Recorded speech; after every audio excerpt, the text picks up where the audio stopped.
Good. All right. I'm always much relieved when the light goes on and I can click. All right. So now I'm going to run and test it, and because I got it plugged in here, so we'll see if it's. I mean, we might still have to use these, but I'd rather see it. Since it's working now, maybe we'll just keep it running.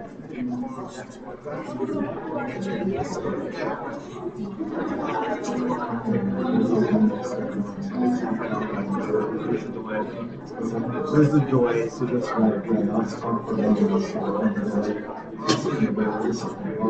You can see me though, right? I can't see me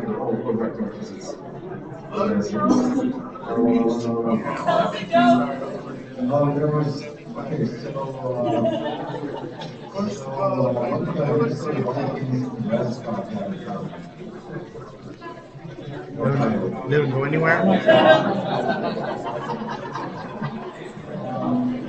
There's a lot of ambient noise, but it's not crackling. Okay, so it's not as good as when we were doing this stuff. No. Okay, I'm gonna plug this back in. We can't hear the speaker. I could hear them talking, but it's clear. So.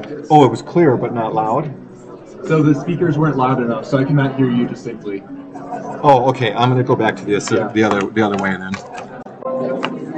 because I just don't want to risk it.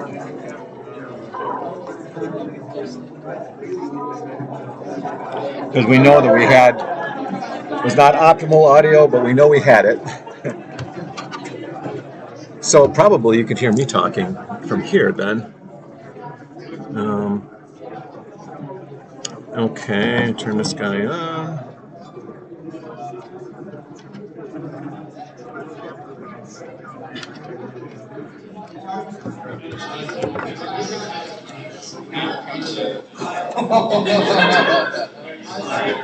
Should be able to hear some sound.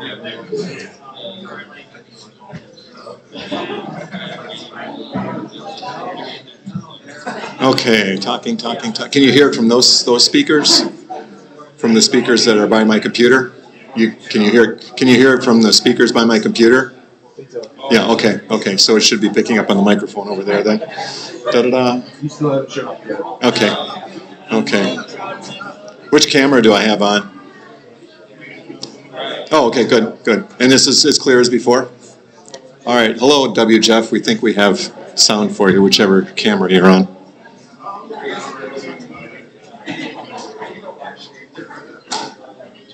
Yeah, it's really clear. Excellent, good.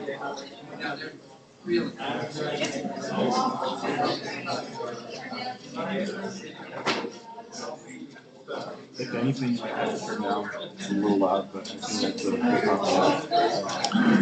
yeah, I do have it. I have it really high. Yeah. And and cool because that's why I turned the speakers away before, because it was like once I hit that other setting, it was totally redlining. So now everybody who's on the stream can hear me here, so I should shut up.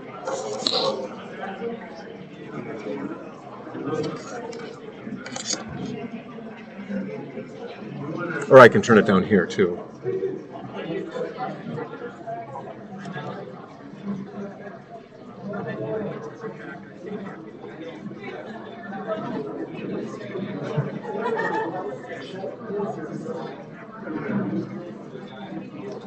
I'm going to start with this at around 10 o'clock. Wish I had some white paint or something. I use the client's paint too, but there's no marking on the volume knob, so you can't tell how far it is just by looking at it. Yeah, it's do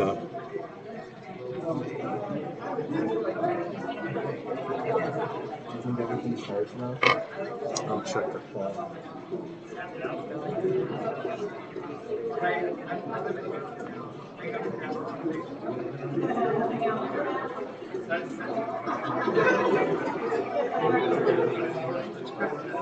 No, I need to give the phone a little longer. We got the other three.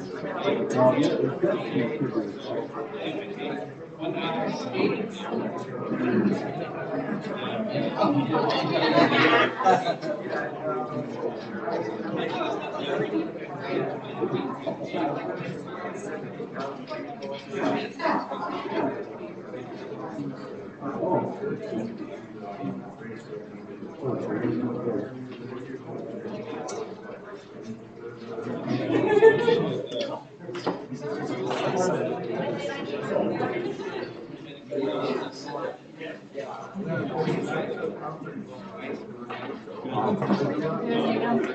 guess so. Just the one. Okay.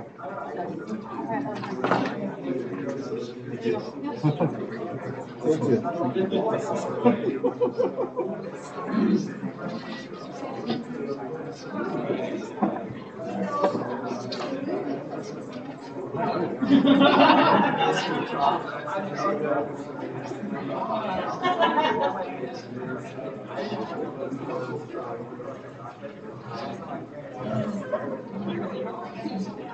Okay, ready? Say what? Yep.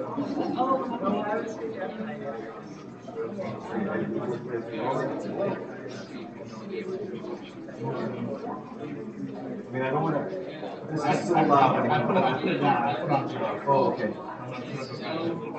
There's only 3 here, so try not. There should be plenty of your sound.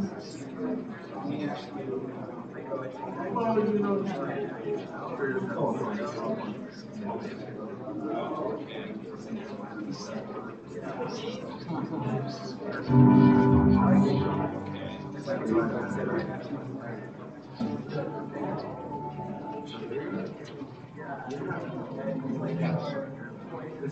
Okay, so here's the line of the channel. I've got the master volume already at 3. So this would be the one to turn up.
I think they're pretty ready.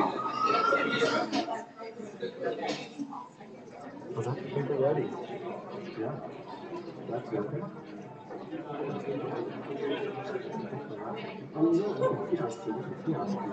Yeah,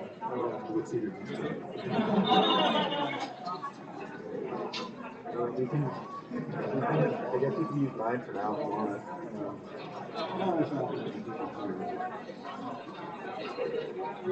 Oh, here it is.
I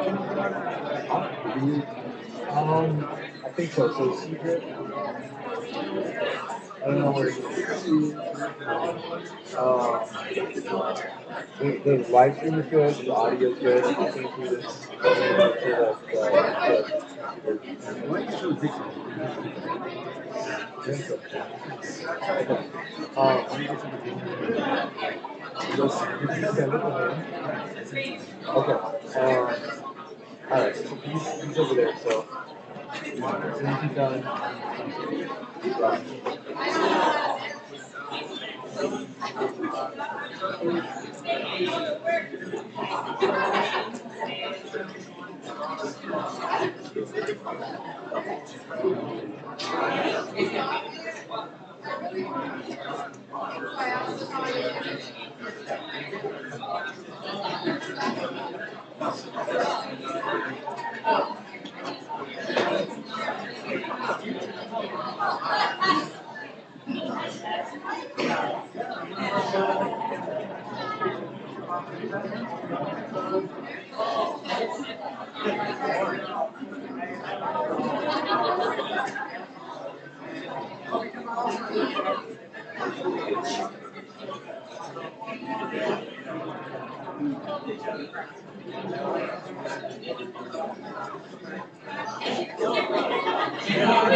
All right, is the mic on?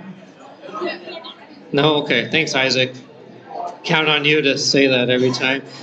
We're going to get started pretty soon, but just for fun, to gather people in, to settle in, we'll do a dance challenge. Does that sound fun? So Brian Coling can come up, and I'm just kidding, Brian. So if you come up and do a dance challenge, or just, I'm old, so I've never done a TikTok, so I don't know what that stands for. Oh, there's one guy. Yeah, Bree wanted to do one. Someone over here. So if you do the song. Can you guys hear it? Can you guys hear it? This right here is my sweat. Can you guys hear it? All the girls are on me. Go ahead. Everybody pay attention. This right here is my pretty boy sweat. All right, cheer him on, everybody. Cheer him on. Sweat. Sweat. Girls on TikTok. Sweat. Sweat. Name. Sweat. Sweat. Sweat. Sweat. Hey. Sweat. Sweat. Hey. Sweat. Hey. Sweat. Sweat. Sweat. Girl, scream my name. Sweat. Sweat. Get out the way. Pretty boy coming through. Me and my crew, we swaggin' in the floor. Girls on me heavy cause I look so sexy. Yellow diamond shawty in the car straight flexing. Okay, next. Long hair star, thick in the hips, come get. All right, give them a big round of applause. Come up and get. You want a shirt or snacks? Okay. If it's the wrong size, go to the front desk and they'll exchange it for the right. And yeah, and you need to go to the front. I only brought two, so sorry. You got to go fight over one. So I had announcements from the info desk. Due to a short supply of toilet paper, everyone's only allowed 3 squares when you go in.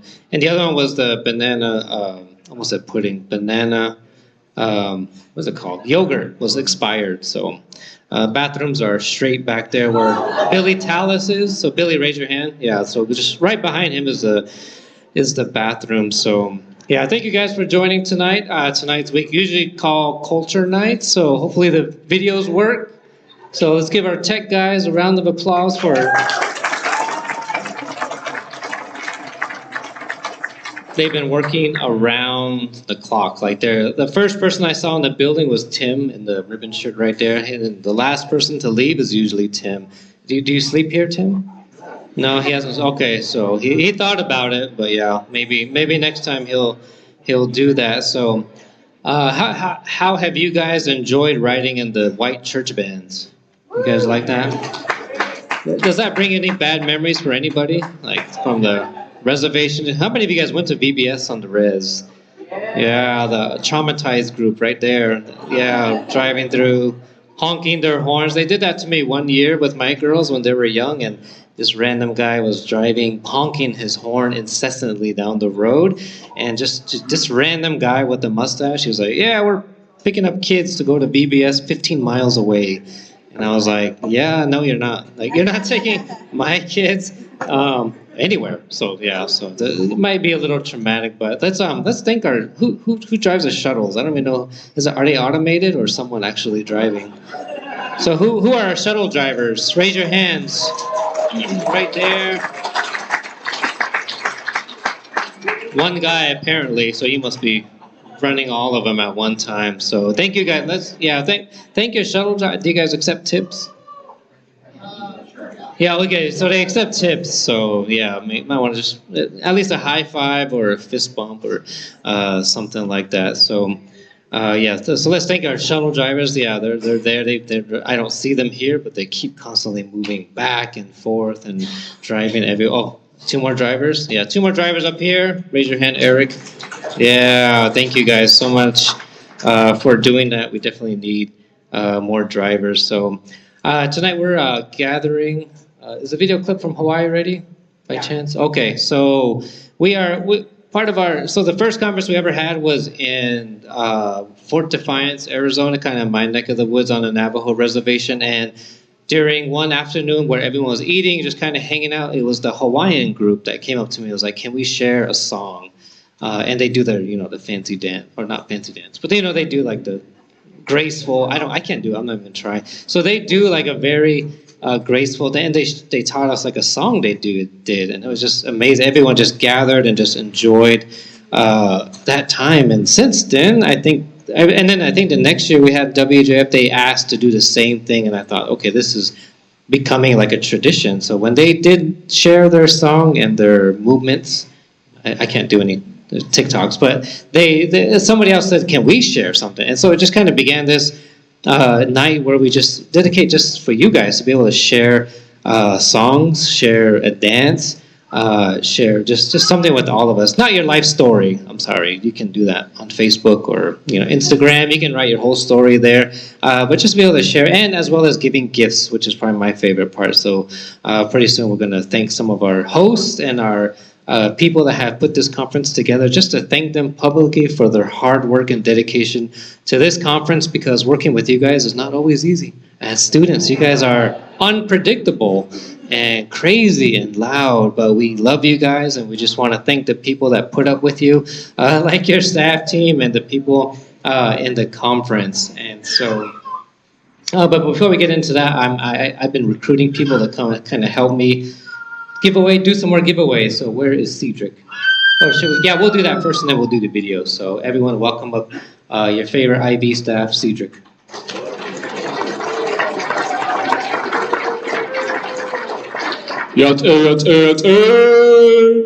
Just kidding. That's my rodeo voice.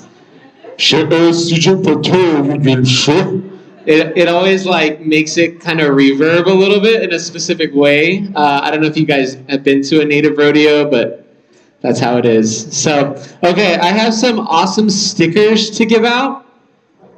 Okay, and these are from artist, you said it is Las Cruces from New Mexico, called Saba. And you can find stickers at sabahut.com. But he is Diné, and do you know which other tribe? Oh, okay, that's okay. He is a mixture of indigenous blood. But here we have 3 Hogan stickers right here, and then there's one Pueblo sticker right here. So I'm gonna have us all stand up, and then we're gonna go by the honor system here, okay? All right. And okay, I'm going to have you right now think about all the cousins you can name. And you're going to count them in your head and come up with a number. And I'm going to count upwards. And if you do not have that many cousins to name, you got to sit down. And to prove it, I'm going to call you up here at the end to whoever has the most cousins that they can name and name them. And everyone's going to sit there not remembering any of those names, okay?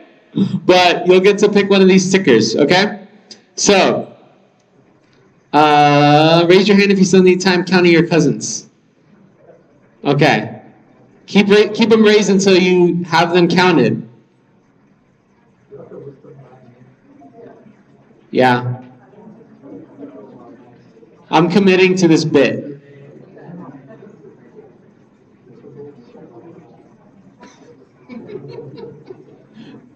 People so candy.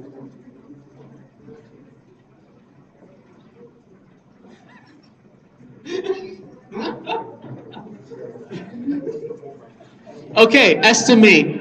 You're going to estimate at this point.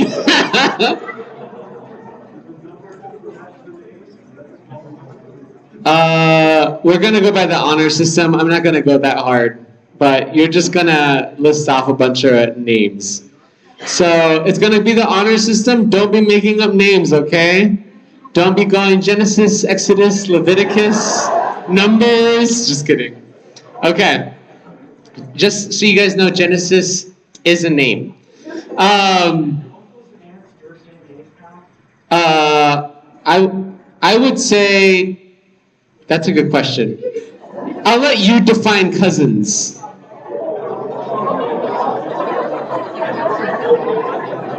That you are willing to name up here. Should I count in orders of 10?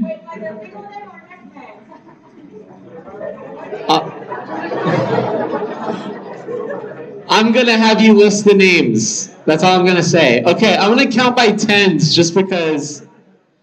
Yeah, it's essentially who's the bravest at this point. Who's the bravest and wants to name that many people? Okay. Yeah, who has a good memory? Okay, sit down if you do not have more, or if you can't think of 5. No shame in sitting down. I also want to name that. 10. 15. 20. Okay, this is where it's getting dicey. 22. 24. 26. 27. 28. 29. 30. 31. Oh, we got 2 more. Okay, what's your number? 40, what's your number? Oh, okay, come up here. We're gonna, what's your name? Sierra. We're gonna honor Sierra's family today as she lists off 40 relatives. We're not gonna count them, but just list off however many you can remember. Or not necessarily remember, but around 40. Okay? I'm gonna have you pick a sticker though.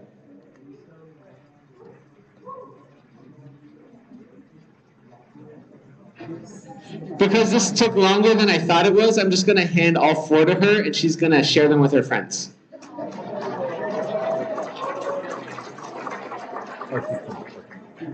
All right, go ahead and introduce yourself first and then just go for it. If you guys want something to do while she names it, just pray a blessing over her family.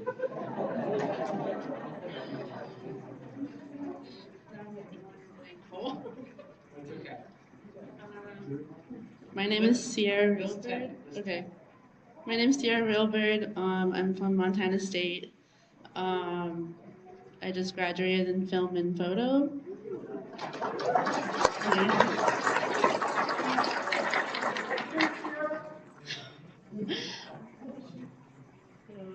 Should I just start? Okay. Adam. Trying to think. Taylor, RJ, Mike, Mikey, Cassie,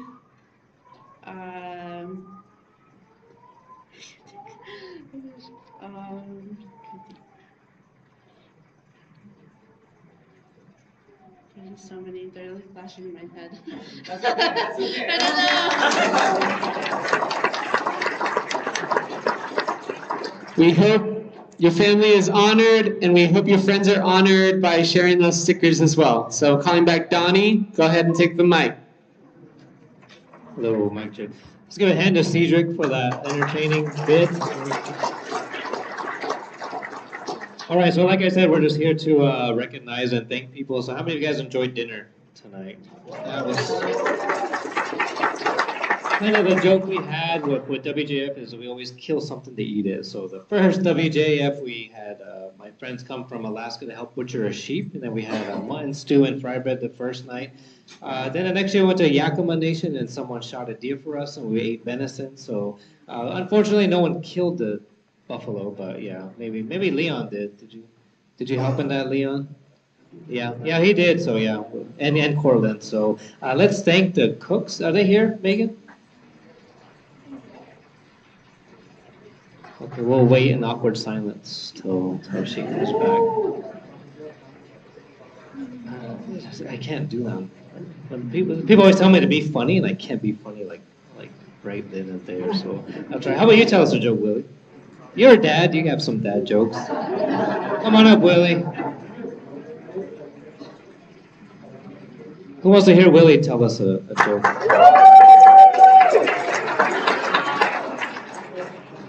Knock, knock.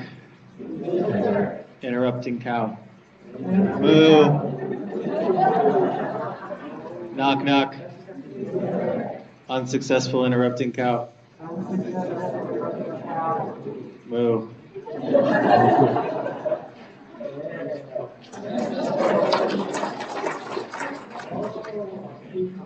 All right, that's good. Give a hand to Willie for his comedy. I'm going to call up Cedric to tell us a joke now. What's brown and sticky? A stick. Portland, I'm offended. I'm completely offended. I'll make that my Instagram bio.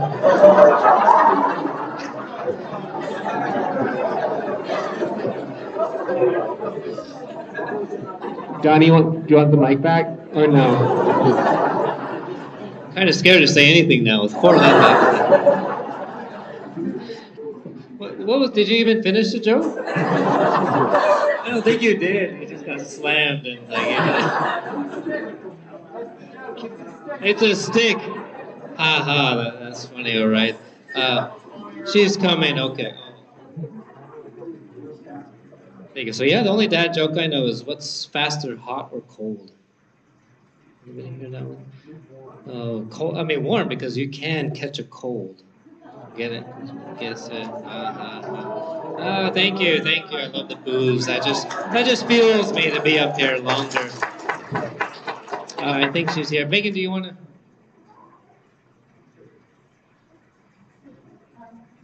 So this is our cook, ladies and gentlemen. So all the food.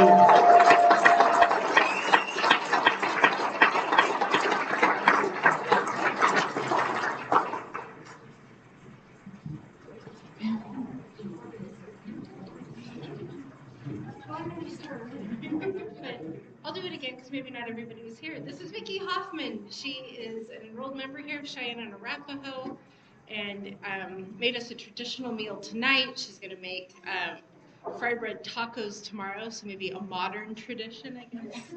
And she's just been faithful and fun and easy to work with, so let's give her a big round of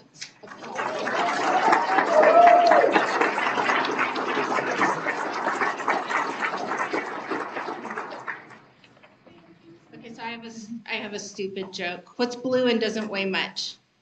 Light blue. Light blue.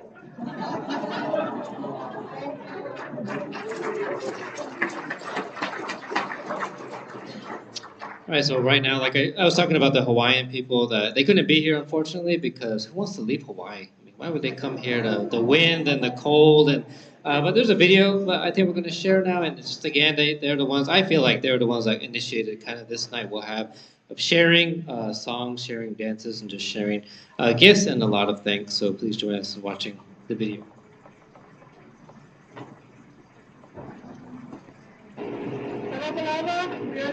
Here.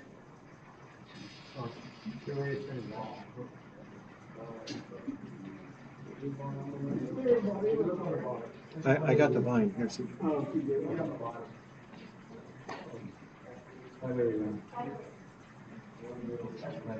Okay, I'll press one.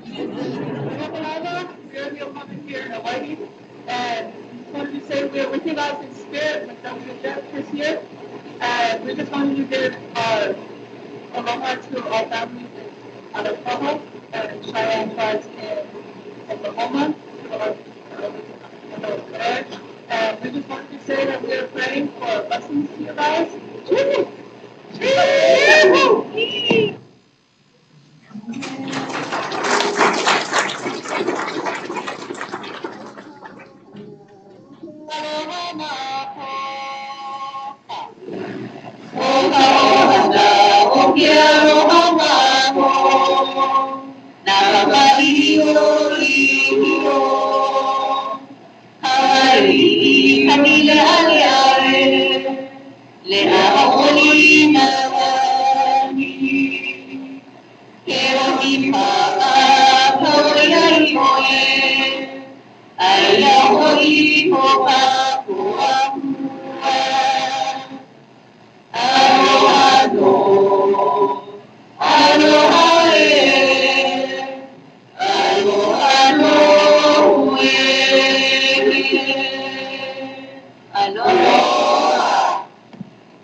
Cool. So they've been able to join a few WJEFs, and they couldn't unfortunately come this year, but maybe next time we have this, we can hopefully have them here with us again. And so we can go into the next part to thanking one of our main hosts. He's one of the elders in the tribe, and he's the one that we've been working with. So we're going to have Megan and Kelsey come on up, as well as we can have Gordon. Would you mind joining us up here, Gordon?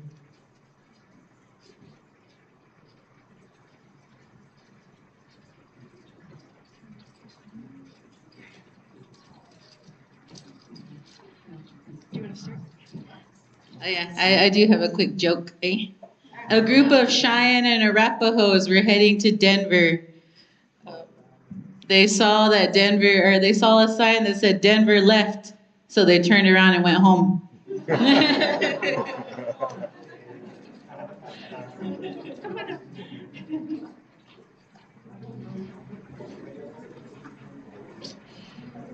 So this is Chief Gordon Yellowman, and he is a ceremonial chief here with the Cheyenne and Arapaho.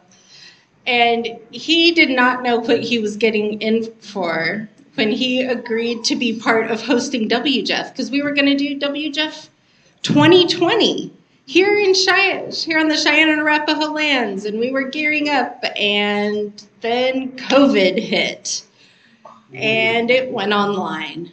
And then we were like, okay, let's do it February 22.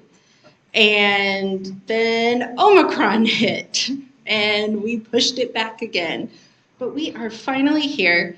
I first met Chief Yellowman at a conference in Denver. He came as part of protocol and to receive a gift at a conference we were at. And I just feel like he's taken a lot of risks on us. Like, he didn't know who we were when he walked through that door. And when we went through the minute by minute schedule, because it's a white person conference, right? So it really was minute by minute. He was like, "Oh, do you worship Creator or do you worship time?" And I was like, "Louder for the people in the back. Say it again." So I knew I liked him right away. And he has just been a patient partner.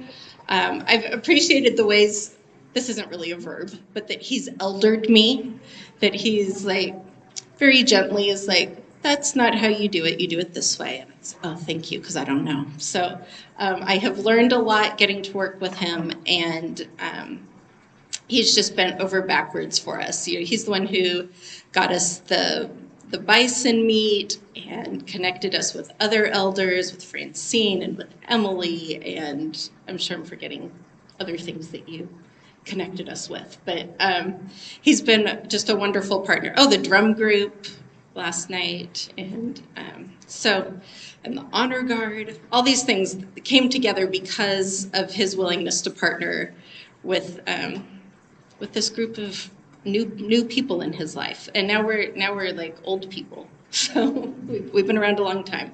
So we wanted to honor him for his partnership and present him with this blanket.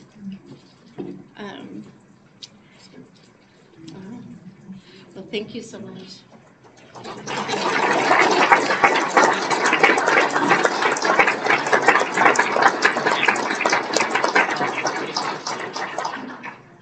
Oh.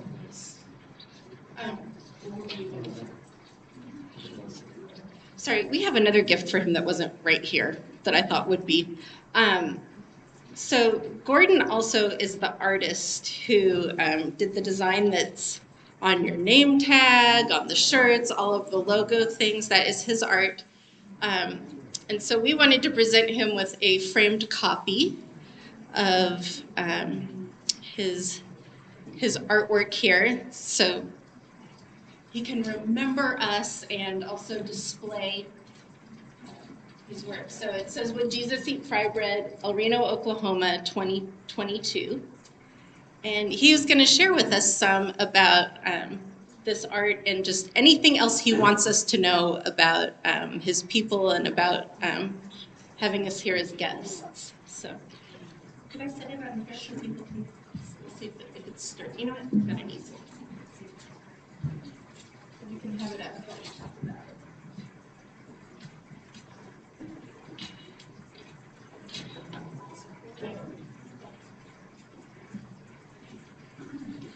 Wotam. Hewiana na heshebe. Na tista. Na hatawo. Na kumawustani. I said, "Welcome. My name is Yellowhawk, Gordon Yellowman. I am Cheyenne, and I'm a Arapaho." You know, when we first start having this acknowledgement, like she said, I didn't really know what I was getting into. But for some reason, I believe Maheo, the Creator, guided me that way. And as I began to walk, I didn't know which direction to go, but I knew I was going somewhere. And so he's the one that pushed me to keep walking and walk in faith, walk with courage, walk with strength, walk with trust, and most of all, walk with love. And so when I did this painting in 1989, I went to school here at Redlands Community College. Then I went to WJEF for commercial and graphic arts. My dream was to be a commercial and graphic artist. And so I created this painting in 1989, and it stayed in my portfolio forever. I never got it out, but I would get it out and look at it when I needed prayer. I need help. So I started looking at him. And then as we talked about this conference, I finally told her, he's been waiting for us. So this drawing that I depicted in 1989, I held on to it for this day. And to me, that's a blessing. So I depicted Christ. On the top, you see the buffalo, which we had tonight in this meal. You see the peace pipe, Heyoch, Mahayot Heyoch. He provides peace to all of us. And so the buffalo skull is our altar and our ceremonial way of life. He's the one that gave us himself. He sacrificed himself for us, just like Jesus.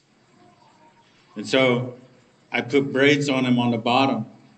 But first I drew him because I felt his appearance. I started to see him around, and I said, you know, he's in spirit, but I'm going to make him physical again because he gave me a gift, and I want to share that gift with others. So I started to draw Jesus, and then I drew the medicine wheel, and then I drew the 4 directions, and I put the otter fur around his braids. You can see it on the bottom on the medicine wheel. Buffalo on the right and the eagle on the left.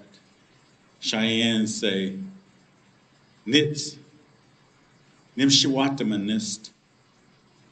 They asked the eagle to have pity on us, the Creator. And the eagle is the only one that can go up to the heavens and be next to Jesus and God. He's the only one that can fly up to the heavens.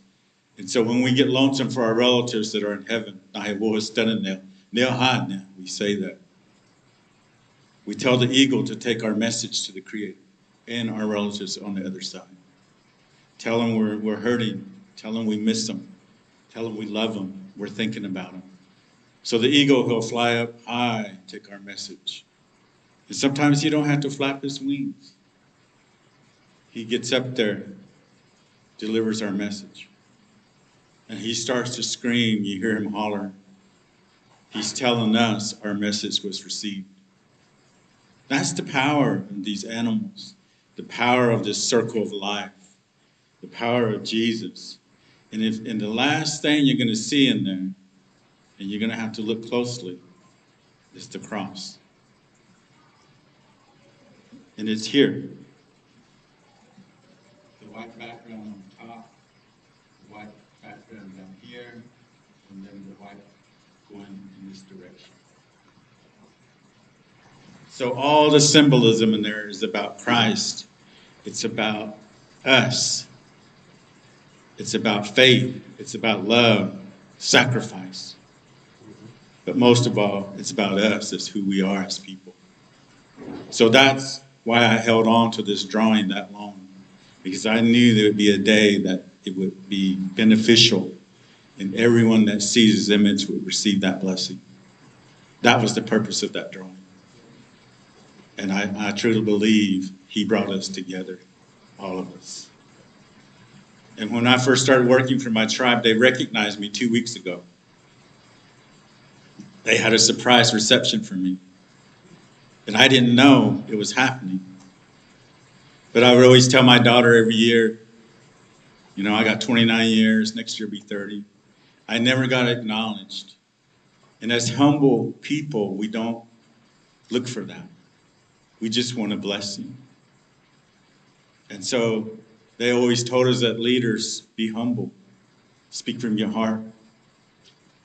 Because you're sincere, you believe in that way. And so I went to work, and then Emily and my daughter, they worked together in the same office in Raven. They're higher education counselors. They're the ones that provides all the scholarships for our students. They're all graduates, and they graduated from here, Redlands. And so for me, I was kind of curious. Because they said, we want you to go teach a class for the Redlands students. I said, okay. And then they said, but we're bringing the students to Concho. So your class is going to start at 2 o'clock Friday. Okay.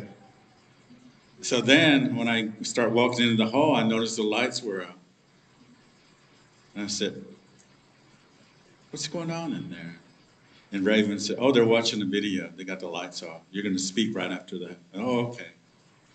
So I followed her in, and they opened the door, and then they turned the lights on.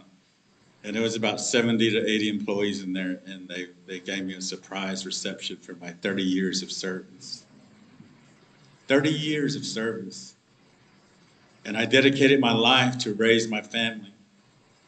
And my tribe gave me work ethics.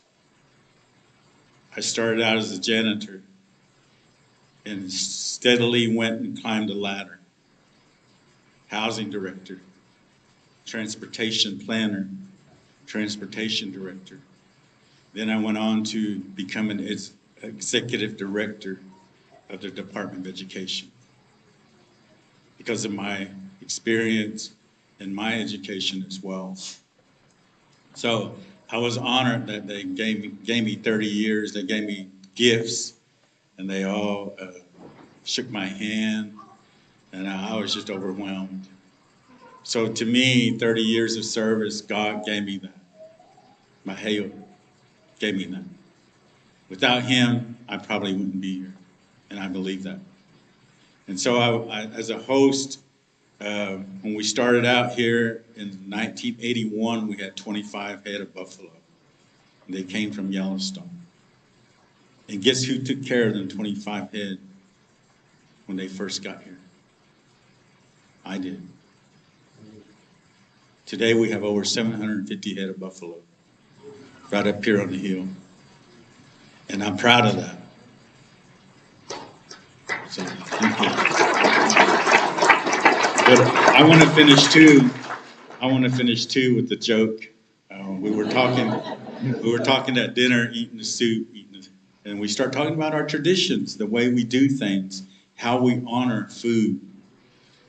And we talked about this gentleman from Fort Belknap. We were sitting there eating. He said, we always make special offerings, a plate, and put them on our loved one's grave. And we call out those names with them plates. And we honor them that way. I said, it's very interesting because I heard this story before. I'm glad we still honor that as Native people. And so I said, our Indian cemetery was next to a non-Indian cemetery. I don't want to say the word, but non-Indian cemetery. I think someone said it earlier, they said white van. White van. And so there was a white lady at the grave, and she saw the Indian over there. She kept watching him. He was doing the ritual, making the food offering, getting the plate together with the meat and the fruit and the drink. She looked over there, and she said, what's he doing? So she was kind of curious about what he was doing. And then finally, she just got so curious that she laughed. That person can't come up there and eat that food. How's he going to do that? So the Indian, he looks over there and looks at her, and he said, the same way that person's going to come up and smell them flowers. Thank you very much.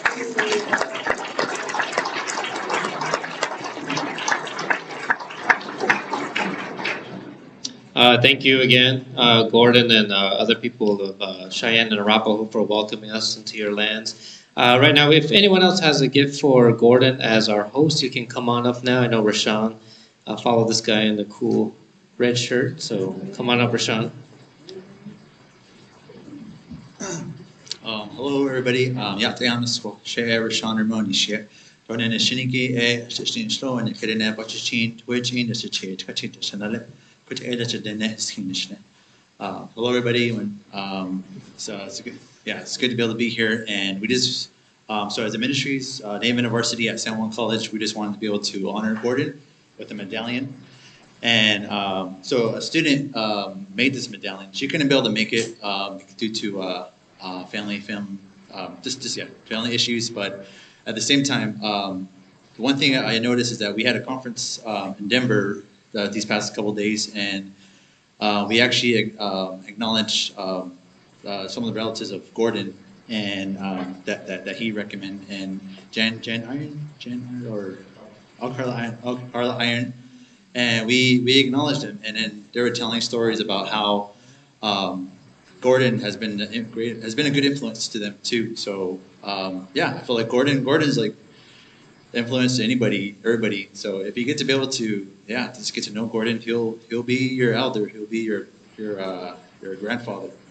But yeah, we just want to be able to acknowledge. And here's a video of the student that made an acknowledgement of this gift. Please. Hi,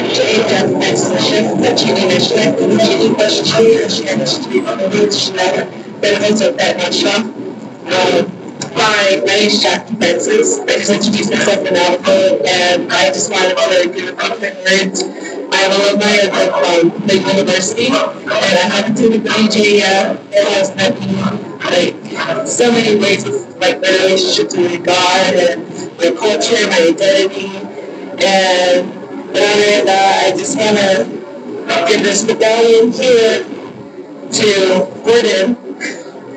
I hope you enjoy this. It's the design of your shirt.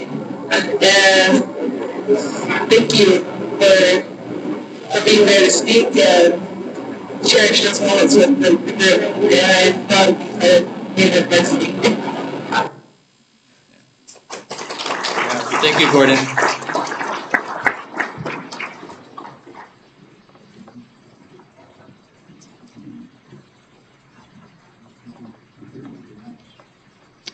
And so if anybody else has a gift for Gordon, you can come on up. Or if you just want to shake his hand for allowing us to be on the lens. Or if you want to say something, come on up.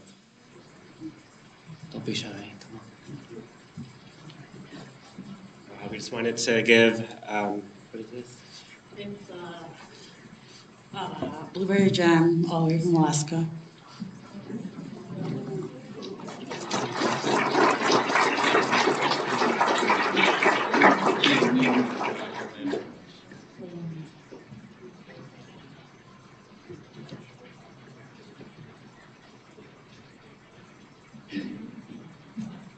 Hi, I'm Leah Grover. I was Brian Grover and Shundeen Church are from Albuquerque, New Mexico, and we're part of Good Medicine Way Native Gathering. And this is a book written by Casey Church, our founder, and a t-shirt of ours. We have our contact information in here, and we'd love for you to be a speaker. We do a virtual gathering and have a lot of different Native followers of Jesus who are wanting to do, worship Jesus in a way that's more native. So our contact information is on here. We'd love to have you speak if you'd like to.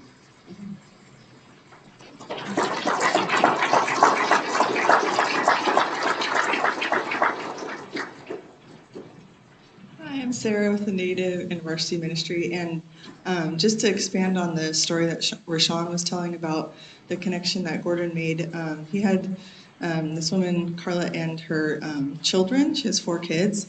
You should show them the picture too, Rashawn. Did you show them the picture? Okay. But it was really cool we had lunch with them just to grow in relationship, and it was really, really cool because when we started, Rashawn started sharing about the connection with you, and the things that Carla shared about you were amazing. So Carla's husband passed in July, and she just said that you were just there for her and her kids, and your love and care for them, and the ways that you told me you're praying for them. She got teary-eyed. I got teary-eyed. Just the sharing of who you are is just amazing. So you don't even live near them. They live in Fort Collins, but just your care for them and you checking in.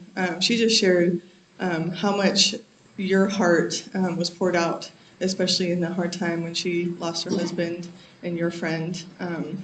And so just what you mean to them and their family was beautiful. So, and it was fun. We had another connection because the grandmother, her stepmom, helped with the crew gathering in Fort Collins.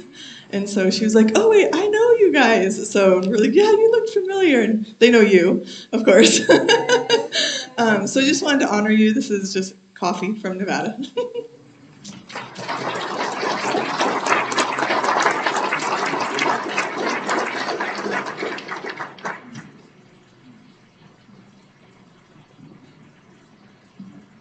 Yeah, I just kind of wanted to kind of elaborate more on that.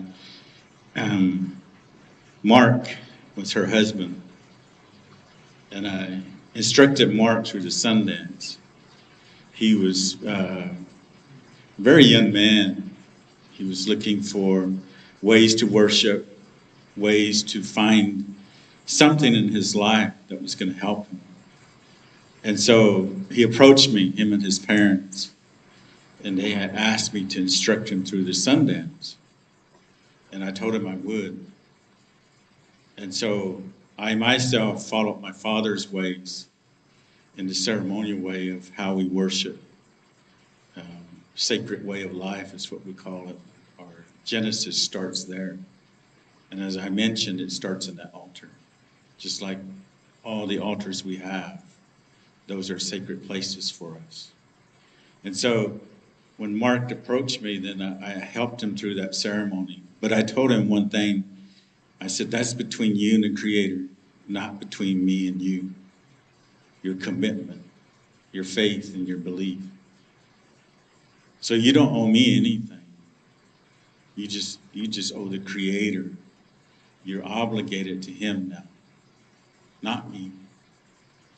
And so I took him through for 4 years as required by our way of life, that circle. And the reason why we do things in 4 is because there's 4 seasons in a year. And you see the medicine wheel, there's 4 directions. Nifstaniwu is where our spirits live in them directions.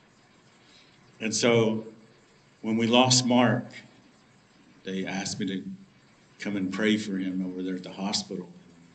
So I went over there and prayed for him and cedared him, gave him a blessing. And then he said, I'm tired. I'm ready to go home. A young man, a father. And so I encouraged him, you're not ready. You still got family here. No, he said, they're going to be in good hands because people love them, such as you. So as he left us, then Carla came down from Fort Collins and her family, her daughters. And they asked me for guidance and help. And so I guided them through the ceremony, things we have to do in preparation when we lose a ceremonial leader, a person that takes part. So we did all the rituals. Fire will start immediately. And that fire will stay lit until we put him away. And then the fire continues because we give the family the ashes of that fire.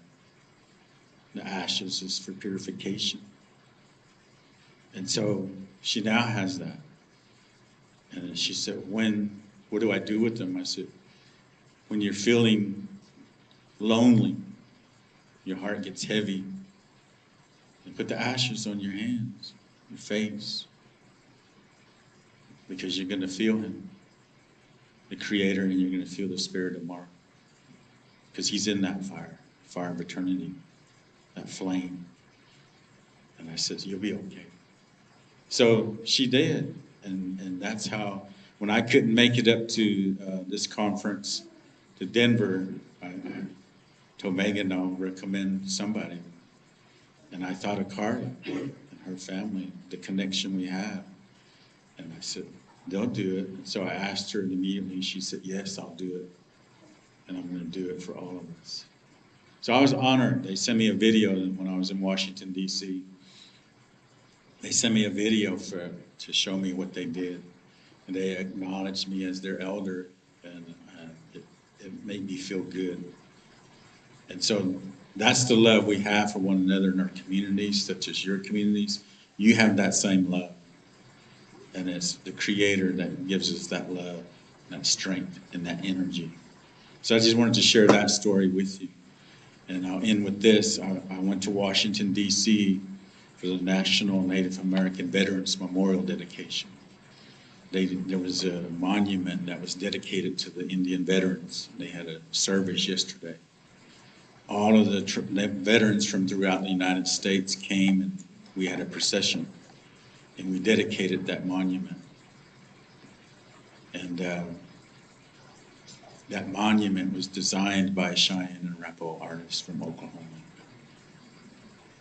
out of 460 artists. So we felt honored, and they asked me to come dedicate that memorial and do a blessing there and pray before the procession of our people. And so I was honored. And so this prayer takes me to places I wouldn't normally ask to go to. But I don't have to ask. If the Creator wants me there, He's going to get me there. No matter what, no matter how, no matter when, we have to always be ready. And my grandmother used to always tell me and remind me, we're one breath away from eternity. One breath away from eternity. And that was a powerful statement for me. And so think about these things. As an elder, I learned by the best, my elders. And when I was small, I couldn't go play. They tell me, Hewiana, Hamstobs, na Utta. Come over here, sit with us, listen. Because what we're going to tell you, you're going to need it in the future. And so I thank them elders today for making me sit with them. And they gave me all of this knowledge, this genesis of who we are as Cheyenne Arapaho people, Cheyenne people, songs, rituals. So now I'm you might say, the knowledge keeper of those things. And I'm honored for that. And now they're going to pass on to my grandchildren and my children. And that's what I encourage every one of you. We're never too old to learn. And so I think of him. And my hair's not gray, it's silver. And I still have hair. But the joke though, was that I said I went over there to get this COVID shot. And I said, I had to go back the second time. I said, and they gave me a booster. I said, now, did you have any side effects? I said, yeah. It was pretty noticeable. I said, well, what happened? I said, that booster turned my hair silver. And they said, well, go back and get the third one and it'll go black again. Thank you very much.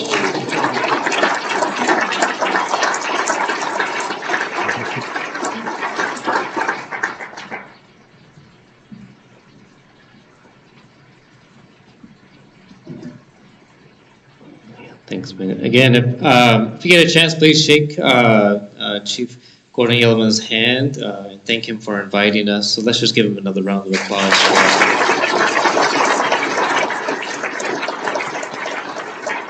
And I'm just putting it out there. I accept gifts too. So if the Alaska people have any salmonberry jam, I won't turn it down. Or smoked king salmon. I don't know if you guys know what that is, but. Okay, we'll take some more though. Yeah. So if you see them at breakfast, just follow them. They probably have some of the best jam in the world. So just putting it out there. All right, we'll continue on, but let's take a real quick 2-minute break. So grab some water, use the bathroom, get ready to share your song. If you need help with like music or something, talk to these cool dudes over here, and they'll help you. So just like a 2-minute break, and then come right back in here.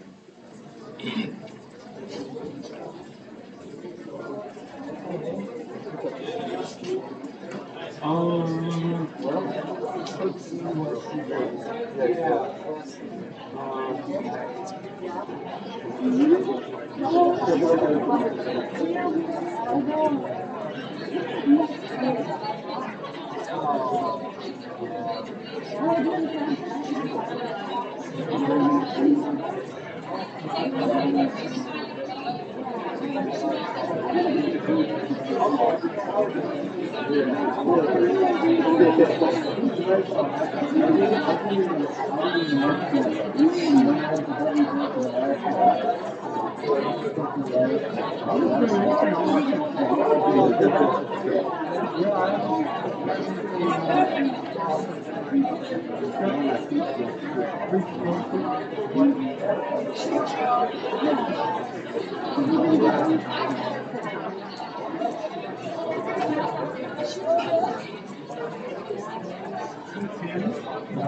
Sorry to steal your thunder there. It was just like a weird joke.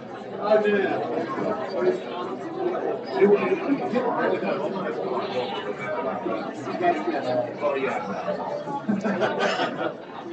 But I think when it's like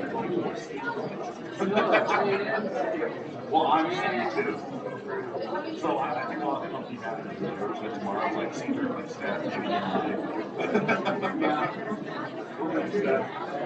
Well, I kind of imagine like the Pink Panther, right? And they were like, like his like assistant just randomly attacks him. So that's what Caesar does to me. I'm just walking down.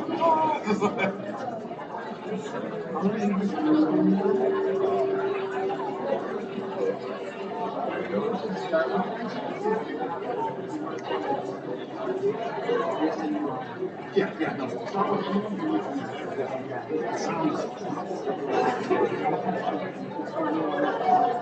Okay, yeah.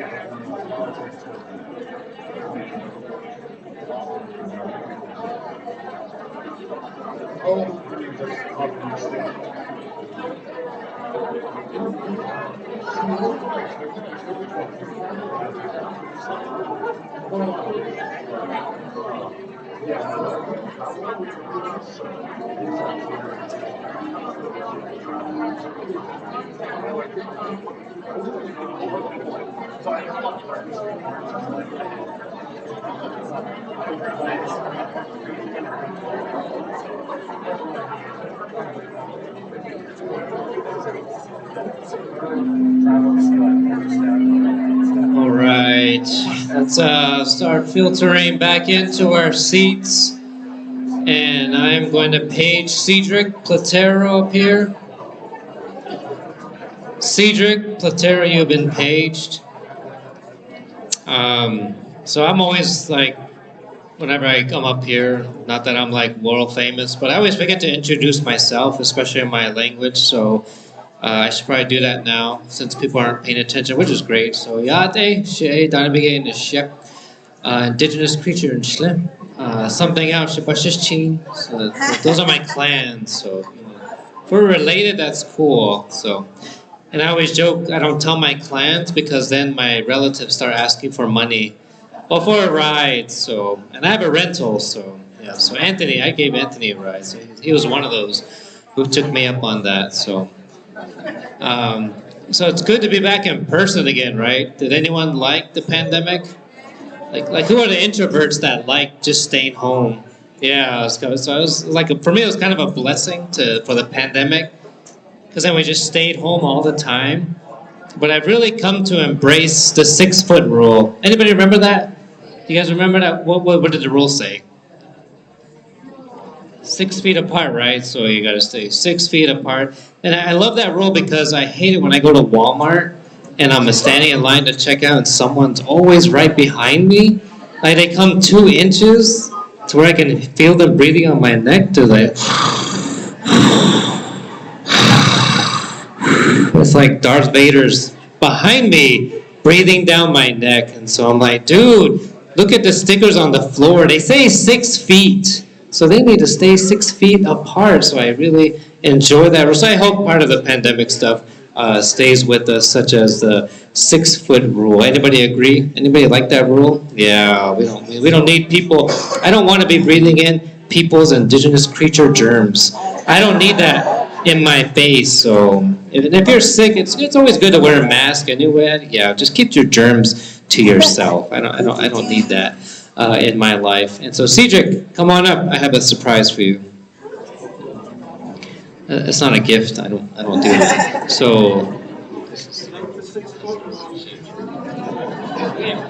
Okay, so we want to honor Sierra and her family again because it's just hard to be up here sometimes. She wrote down her cousins for us, so you know it's not cap, eh? So I'm gonna read them. So as I read them, just pray a blessing. We want to bless our sister. So Stephen and Adam, Leo, RJ, Ryan, Mike, Danielle, Mia, Matthew, Mateo, Makai, cool, Mariah, Taylor, Cami, Trey, Sierra, Sarah, JC, Kia, Mina, Lainey, Rhonda, Zarek, Callie, Tobias, Isis, Dennis, DJ, Polly, Jasmine, Alan, Manera, Cassie, Nori, Zay, is that how you say that one? Zay, Charity, Camden, Tobin, Talon, Layla, Ashley, Mikey, Nate, Nina, Shiloh, Brindley, Virgil, Isaias, Mer, Ruben, Micah, Erwin, Noose, Linda, Heather, Diamond, Tana, Aspen, Taze, Jessica, Taos, Adri, Madison, Tate, there's more.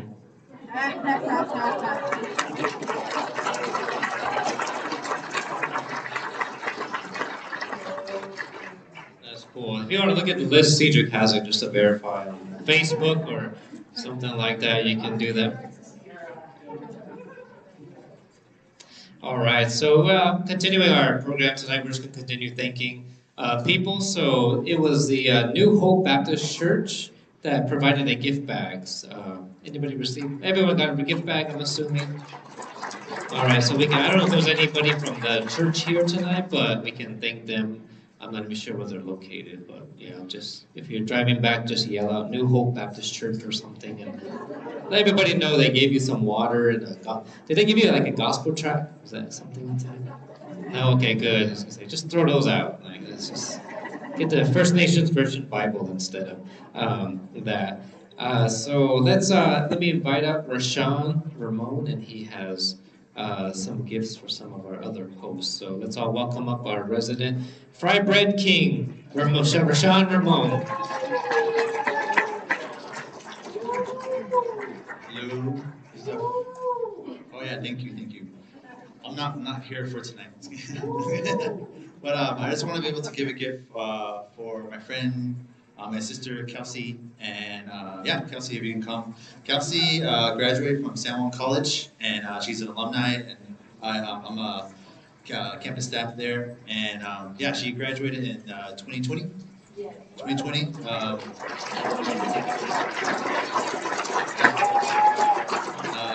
During the pandemic. So, she actually walked. Where did you walk? Oh no, they actually have an opportunity for them to walk in this year. So she didn't actually get a chance to walk because she had her baby. She was still pregnant. She was still pregnant. But we just want to give you a gift, Kelsey. And then we also want to give a gift to your son. Your son too, so we want to give, so we want to give a gift to your son, and to welcome him into the world. So so here's.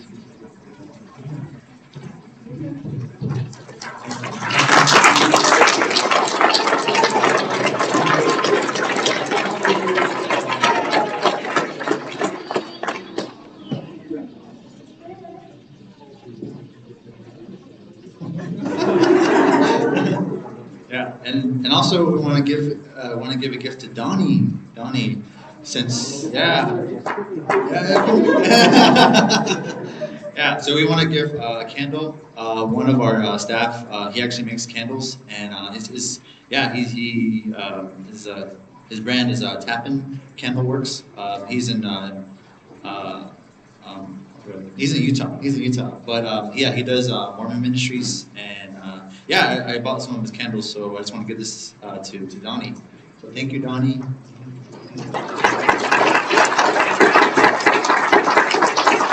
I was joking, but I'll take this anyway. Thanks, Rashawn. We're gonna do a video now, so pay attention.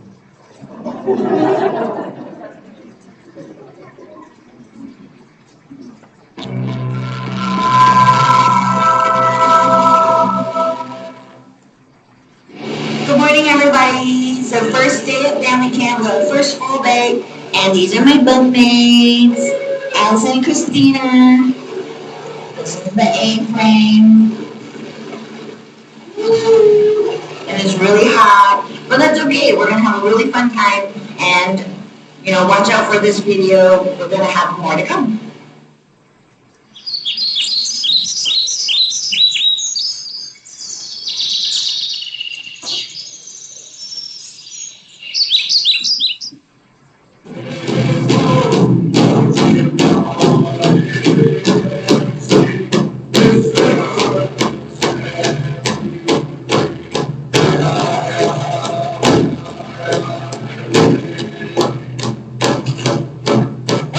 Oh,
This is how babies are. This is how they speak. This is how we carry them around. This is foolish and light out there. This is her when she was here.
Breakfast time here at the shrine, we know the all.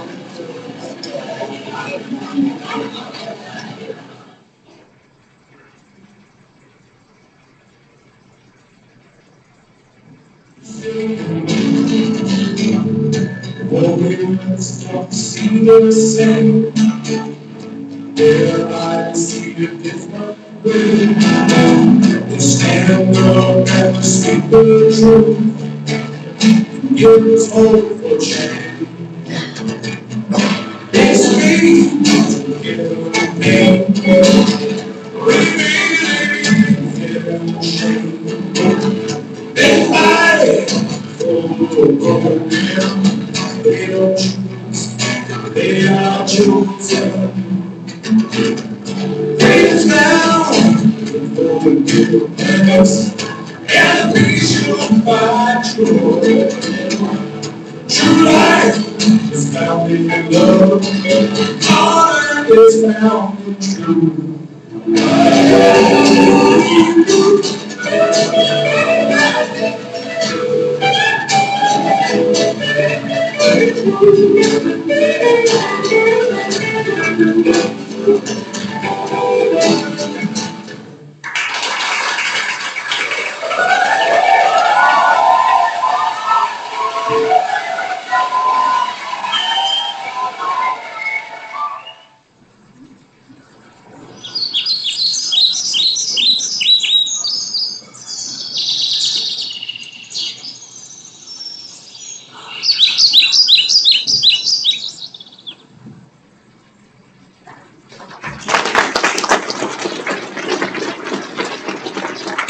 Standing church in a shed towards evening, Nisle, she a shush washes chin, a do sit na jenny dash a che, a do crane dash a nale, Buju, Shanding Church in Disney cause, mine Nogaman in Disney cause.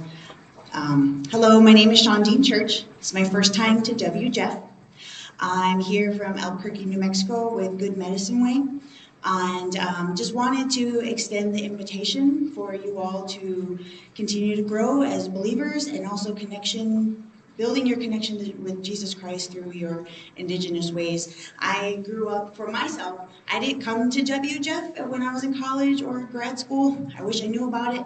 But Wachoni Family Camp was my WJEF. I found people who were just like me as I was growing up, high school, college, and that's where what you guys are feeling, like that connection and finding out like, oh, I'm not alone. There's all the other Native American believers just like me out there. So I wanted to share with you, if you haven't heard about Wachoni Family Camp, we've been going on for about almost 20 years now. And so it's a 3-day gathering just outside of Portland, Oregon. And this is just an example. This last year, I just kind of got motivated, and God was speaking to me. He's like, Shawnee, like you have talents and gifts, like you need to start using them. Like I'm calling on you now. Like, okay, Lord. But Jonathan Miracle, he was one of our main speakers, and he really this year was about rekindling our gifts. And so for myself, the Lord was really speaking about me about how can I get involved. So through Good Medicine Way, my father's Dr. Casey Church and Laura Church, and they started Good Medicine Way, and been able to help out a lot with them. But also planning this next year's Wachoni Family Camp is July 27th through 30th. Just want to extend the invitation to you guys. Wachoni Family Camp is a way where you can live out your faith, how Creator made you. So we do a lot of singing, dancing, a lot of ways to just build connections and trying out, whether it's your first time dancing, your first time singing, if you want to learn a new song, or if you want to try dancing for the first time. This is a safe place, to come out and try those things. The powwow is something we've been doing. This year was our 16th year. Really got established within the community out that way. And just want to extend the invitation. If you guys have, summer plans and you want to take a trip, or together you have a group of friends that want to go out to the Northwest Coast, just want to invite you there. And also just a little bit about Good Medicine Way. First, if you've been a speaker at Good Medicine Way's virtual platform, please stand up.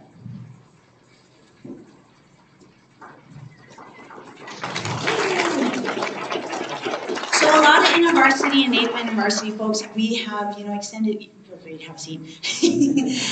We've invited to, speak, and share their teachings and, what God has blessed them and how their life experience and just all their knowledge. Also, one thing I just was talking to my dad this afternoon, it's seminary, he said, it's like seminary level education style teachings in a tuition-free environment.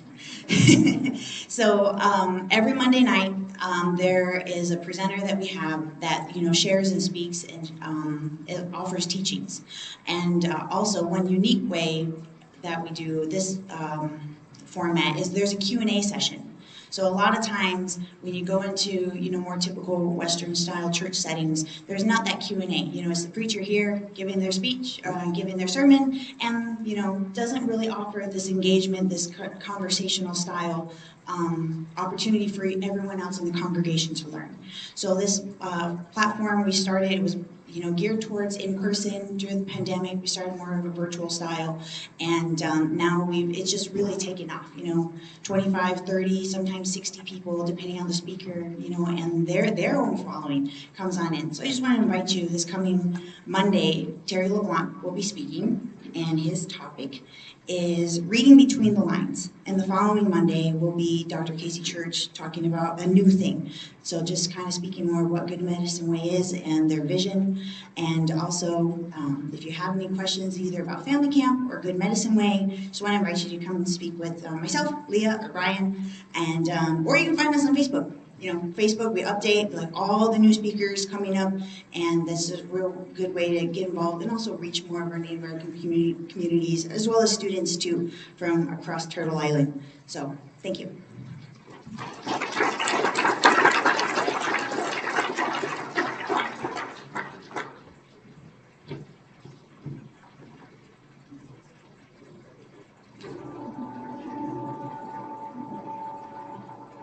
We can all awkwardly stare at Cedric.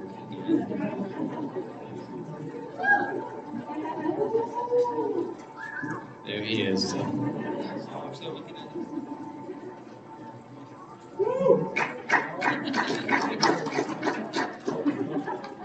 a hard job right there. So if anyone has gifts for Cedric, he's sitting right over there. We'll continue on with the thank you. So this conference has been great so far, right? So give you guys your own round of applause.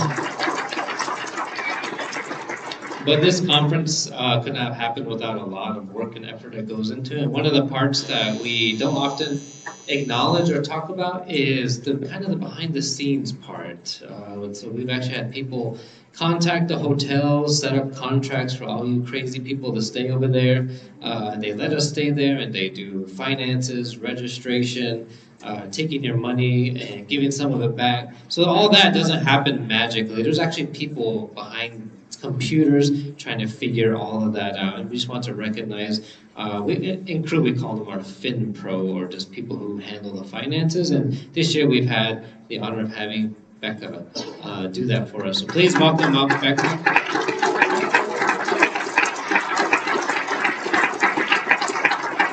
And for a lot of these poor souls, they just kind of step into a whole new realm, because WJF is unlike anything crew or IB puts on conference-wise. And so this is Becca, and would you mind just introducing your henchman that you invited to help you?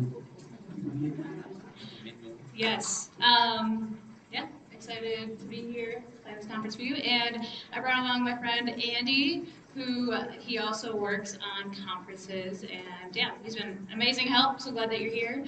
This conference could not run without him. He gave you your shuttles. He's been updating the app. He has been doing all the behind the scenes registration. So thank you, Andy, for being here.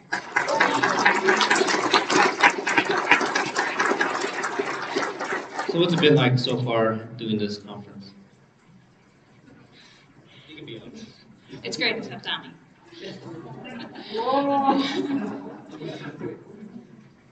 No, it's been great. I don't normally get to do conferences like this, so it's been really exciting to plan this for you guys. I'm praying for you a lot, and yeah, just seeing how, you guys get to honor both your culture and creators is so cool to me. On behalf of the design team, we have a Pendleton scarf for you, just as a thank you for all your hard work, so thank you. Let's give Becca another round of applause.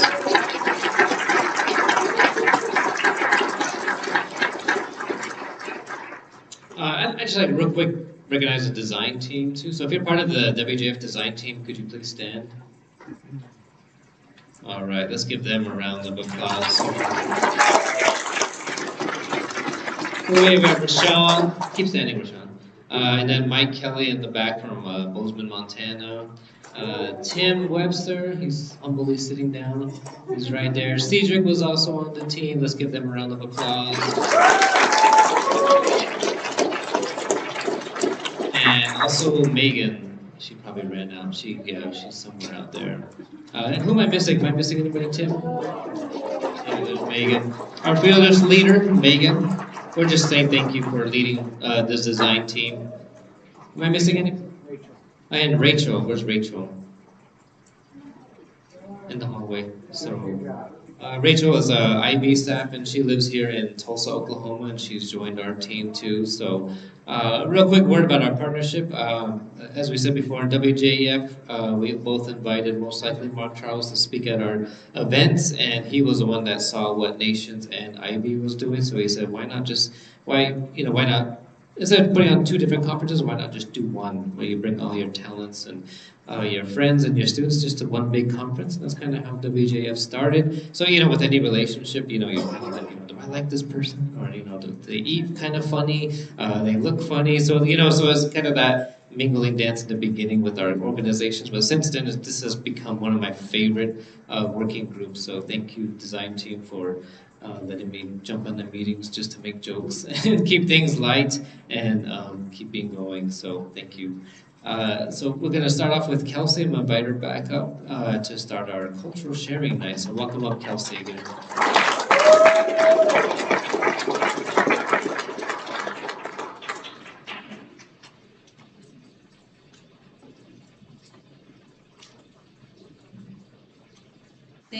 Thank you, everybody. Thank you. Tonight, I wanted to share a little bit of my dancing.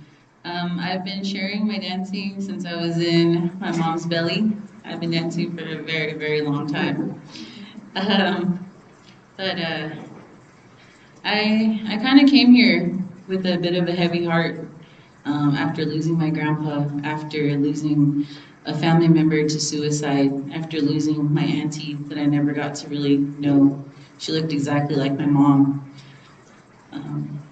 And just, you know, with the everyday stresses of life, especially after having a newborn, postpartum is no joke. But I also came here with a heavy heart as to what the church did to me, but I will share more about that tomorrow. But I just wanted to share a little dance. As you see here, I dance Southern buckskin, Southern traditional. This is a Cheyenne style dress. It is the starburst design. My grandma, who is a Southern Ute, who married a Pawnee Cheyenne man, she adapted the Cheyenne ways. So she was. This is her breastplate that I'm wearing, the one that she made. But there is a song that I especially love to hear. I heard it shortly after after giving birth to my daughter.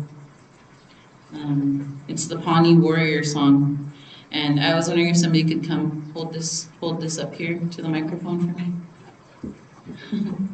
All right, this Pawnee Warrior song was made by Miller Clark and the Southern Singers. Miller Clark is one of my relatives in the powwow way, and I don't remember what he said the song said, but I just want to go ahead and dance to it. So I'll scoot down here and dance around a little bit. It's not a whole lot of space, but I'll make it work.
Thank you.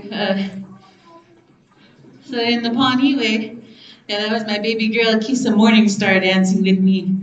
She's my little ducky.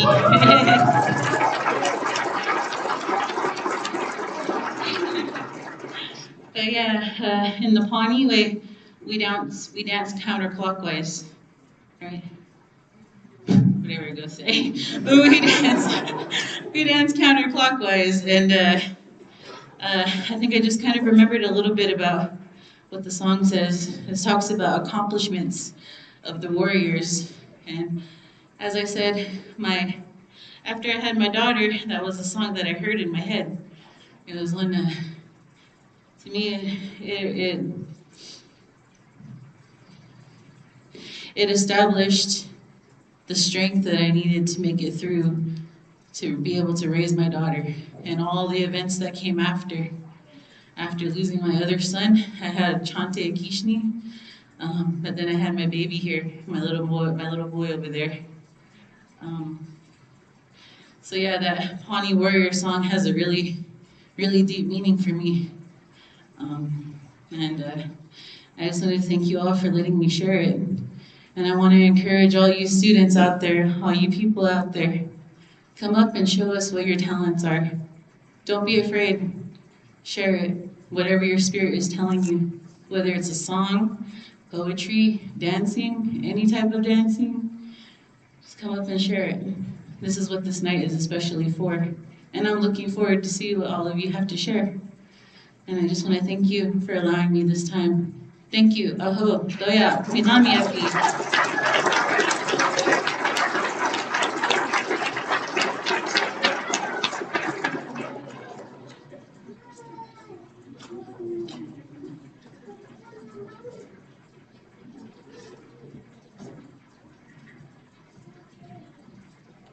I don't know where Donnie went, but where'd he go? Oh, okay. He's pointing at me, saying I can do it. So now we're gonna have a night of sharing, as Kelsey introduced. And so if you want to share something that you worked on for the workshop, or whatever, like Kelsey said, your spirit's saying, just come on up.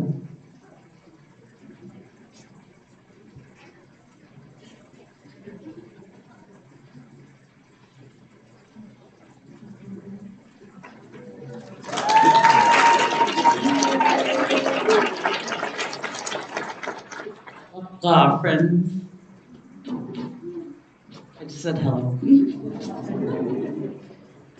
Hold on, I need to get ready a little bit.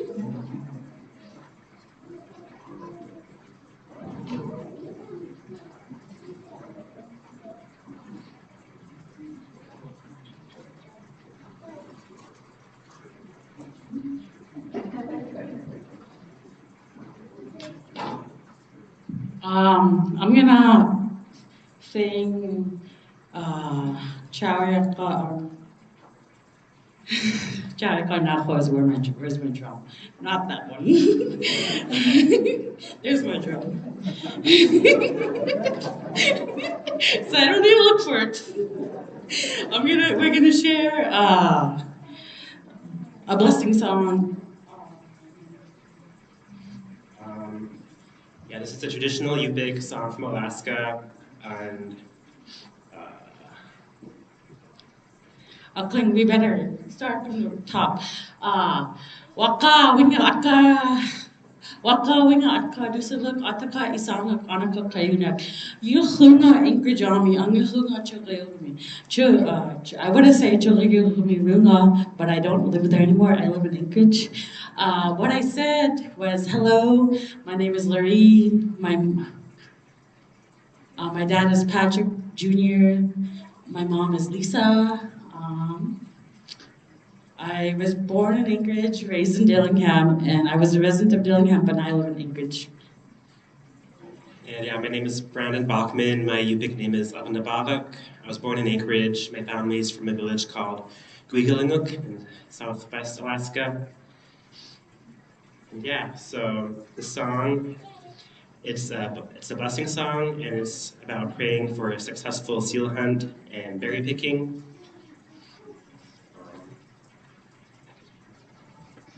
Okay, we can go.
We're going to share one more song that we shared at previous WJEFs. It's called Fly. It's a song written by Guy Peters from Alaska, and we want to invite everybody to dance with us. So we're going to share the dance moves, and then Yeah, and then we'll say, come join, and then we'll, all my friends better come join. Could we have a volunteer?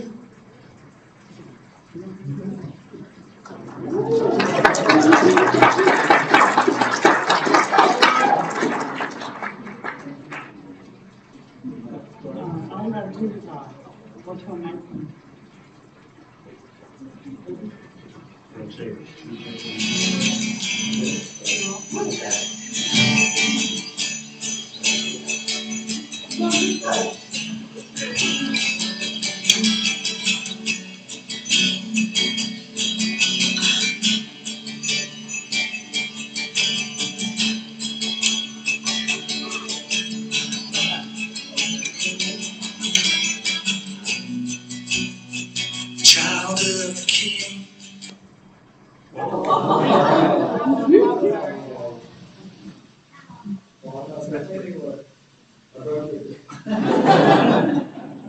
I'm really sorry about that, guy.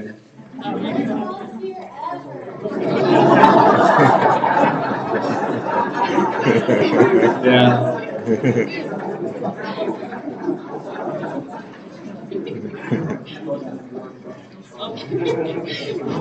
I'll try better. Round two.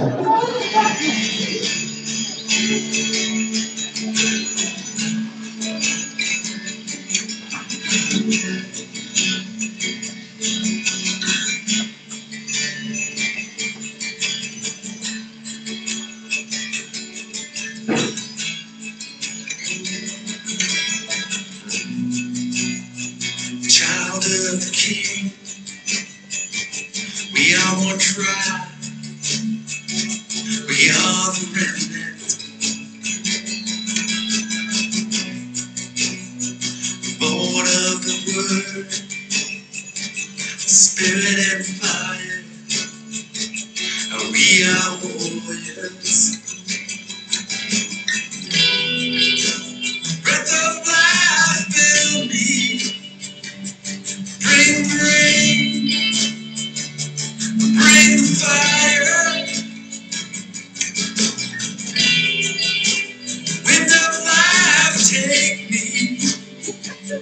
Bring the change, lift me higher, and we'll fly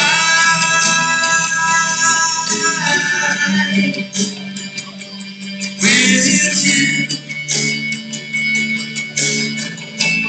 Lord, be our wings, we'll fly with you. Wearing your sail, way out here, way out here, way out here, way out here, way out here.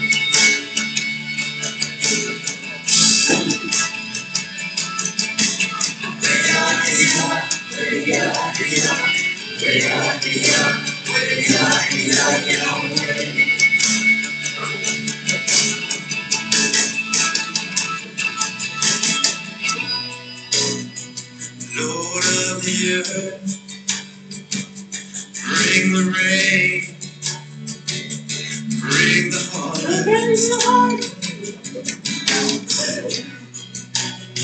The season has come to raise a sword to your honor. Word of life, we praise you. We bless your name, for it is holy. From the hills, Yahweh, we will sing. Return the glory, and we'll fly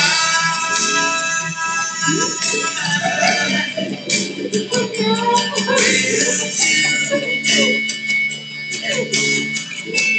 Lord, be our winds, we'll fly with you.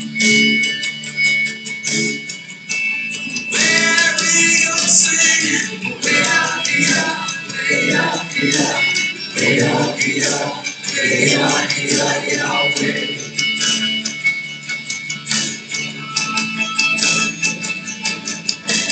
Way out here, way out here, way out here, way out here, Yahweh.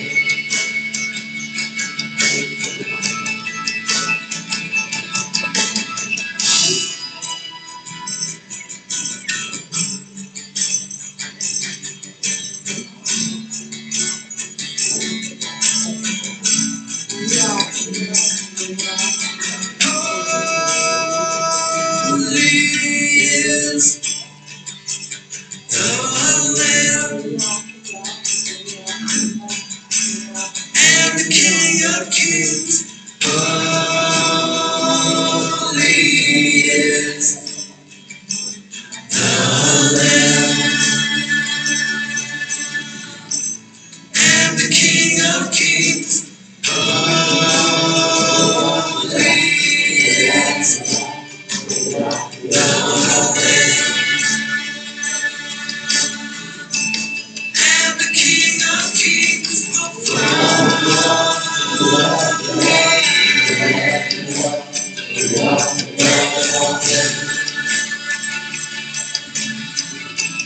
Lord, be our wings, we'll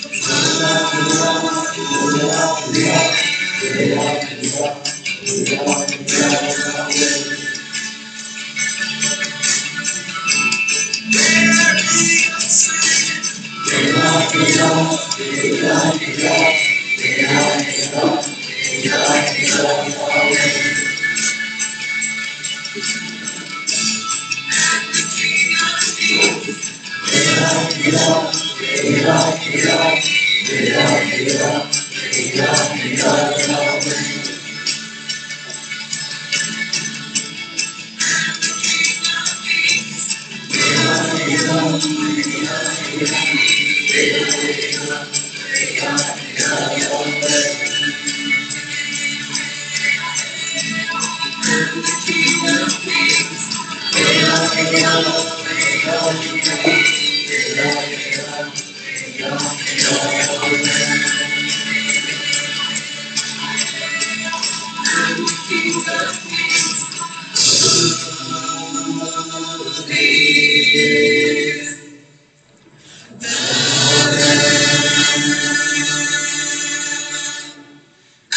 King of Kings, holy is the Lamb. And the King of Kings, holy is the Lamb.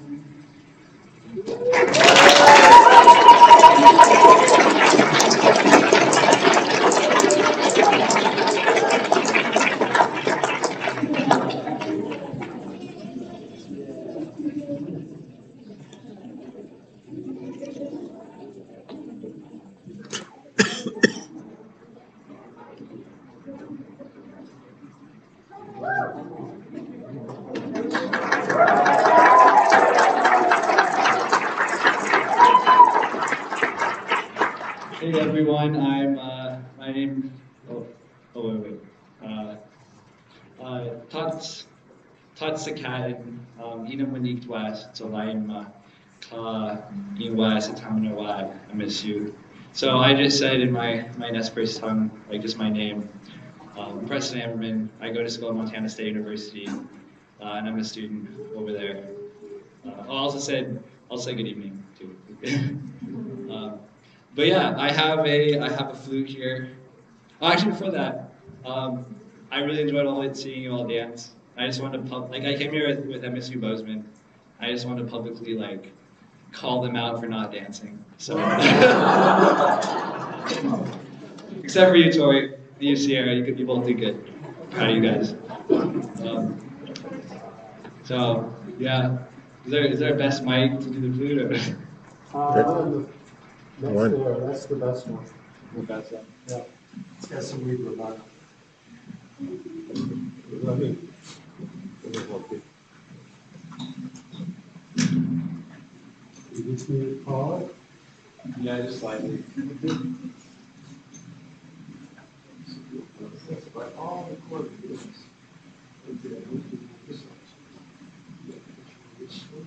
I'm trying to.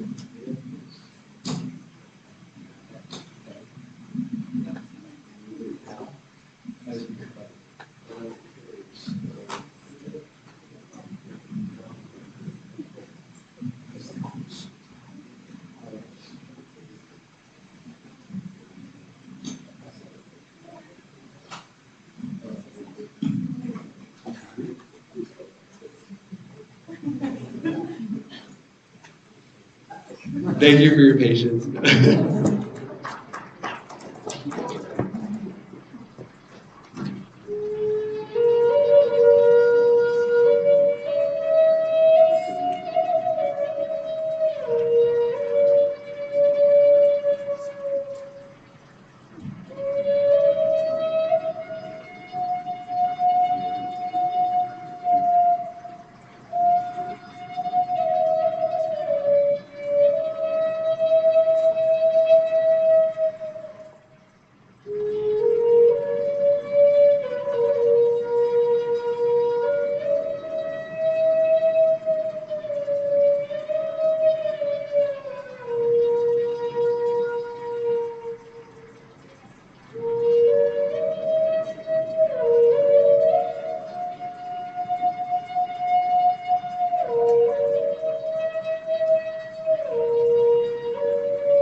Yes. Oh, that's a great question. I major in music technology. Yeah. So I brought a guitar with me. I've been telling everyone that was my flute case because it's been what I was throwing my guitar in. But yeah, I like singing songs for cute Indigenous women. So thank you.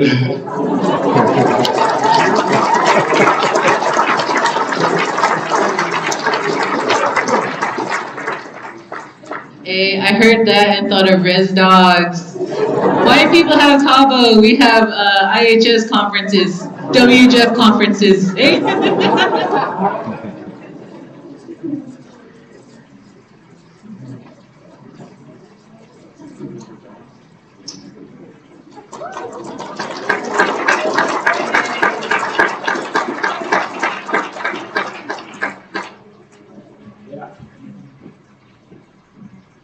Hello. Okay.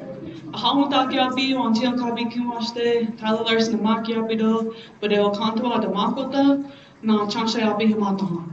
Hello, my relatives. It's great to see you all. My name is Tyler. I use he and his pronouns, and I am Badeo Kantua Dakota from Chanshayapi, or where they paint the trees red, known federally as the Lower Sioux Indian Community in Minnesota. And I went to the I Am From poem session today. And I came in with a draft because our nation's group did this for like an exercise one time. And I wanted to share that with you guys today. Explain a little bit more about where I'm from. Oh, and when I publicly speak, my voice gets shaky, don't mind that. Thank you. I am from the Minnesota River Valley in Minnesota Makocheti. I am from the land where the clear water reflects the sky. I am from the land where the rivers carved into the earth, just as I am from the stars. I am from the land of Chanshayapi, where they paint the trees red. I am from the land where my ancestors were starved and murdered, when the Dakota War of 1862 broke out. I am from the land where it is illegal to be Dakota, exiled from our own homelands. I am from the land where the Tachcha roam and the Anunkasan fly, and where the Tatanka once roamed.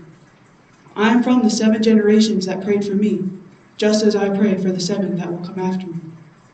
I am from the land known now as Lower Sioux, where some look like me, light skin, hair, and eyes, and some look like my ate, Naamitanke, whose skin, hair, and eyes are brown.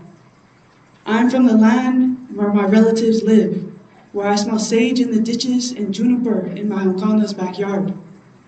I am from the land where the elders laugh and visit as the Wakayaja, the little ones, run and play.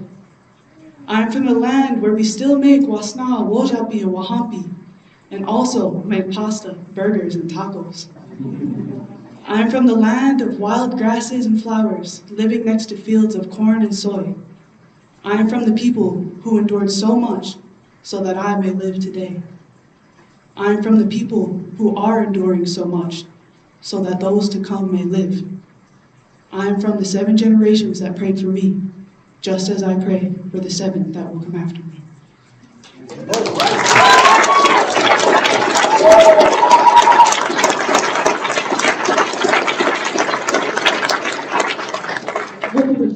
Thank you.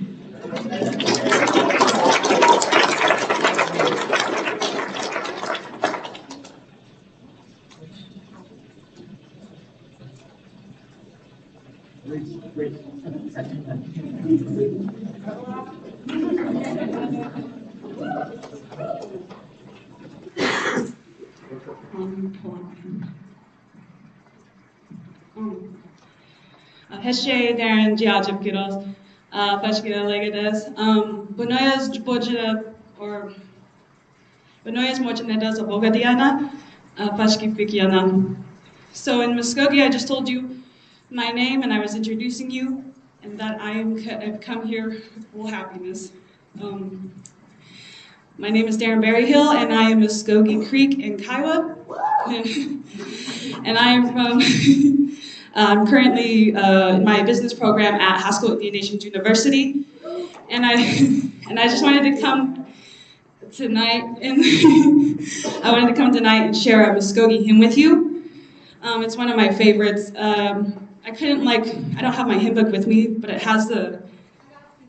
All right. You want to come and join me, Zoma?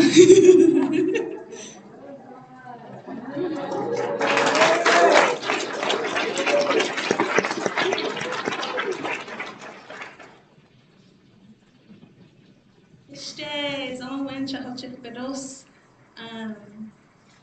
Nokozalgi Amilegados. Bikizita Amidalados in Seminole, Oklahoma. Legados. Yeah. Hello, my name is Zelma Wind. My clan is the Bear Clan. I live in Seminole, Oklahoma, and yeah. Okay. Inga.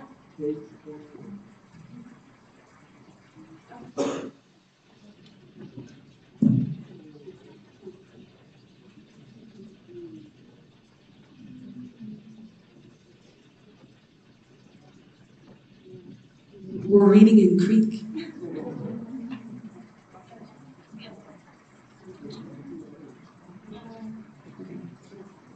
All right.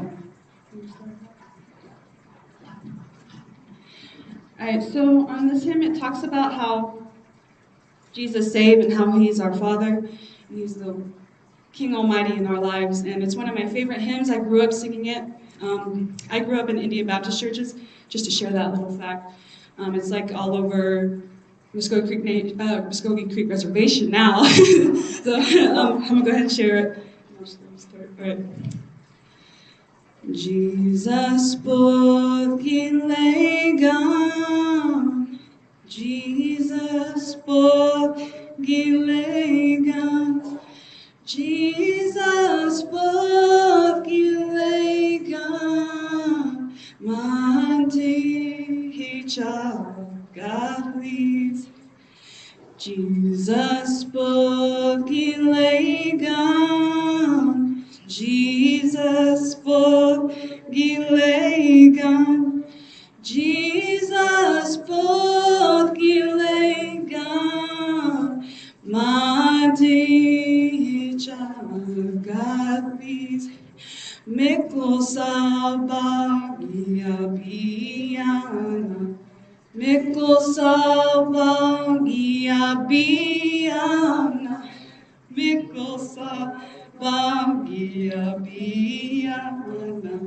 Mati Chagalis.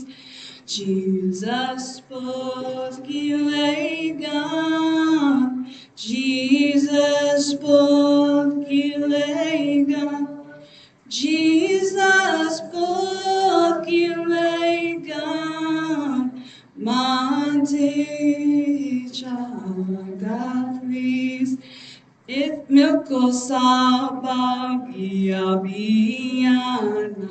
Milkosabagia Biana. Ipinagabia Biana. Monte Chagalis.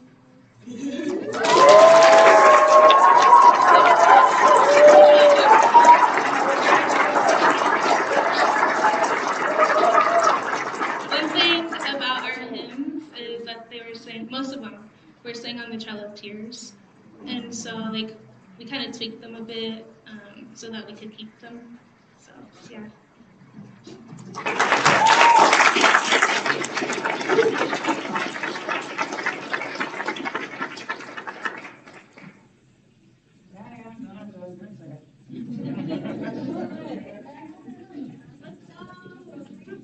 Oh wow, this is Navajo hype.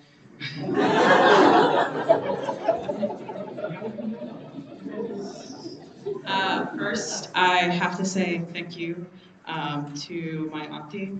Where is There she is. That's my auntie. I'm with the University of Houston gang. Willie's out in the back. He's the tall one. Hi, Willie. Thank you, Auntie, for taking us out here, and really do appreciate coming out here. Yati and Nakisma. My heritage is that of the Navajo and Miskito, which is a native West Coast tribe of Nagago. So, I can't sing, but I'm not going to do it tonight because my vocal cords are cold. So instead, I'm going to do my other talent, and what is the duty passed down to me by my kidron, which is being a storyteller.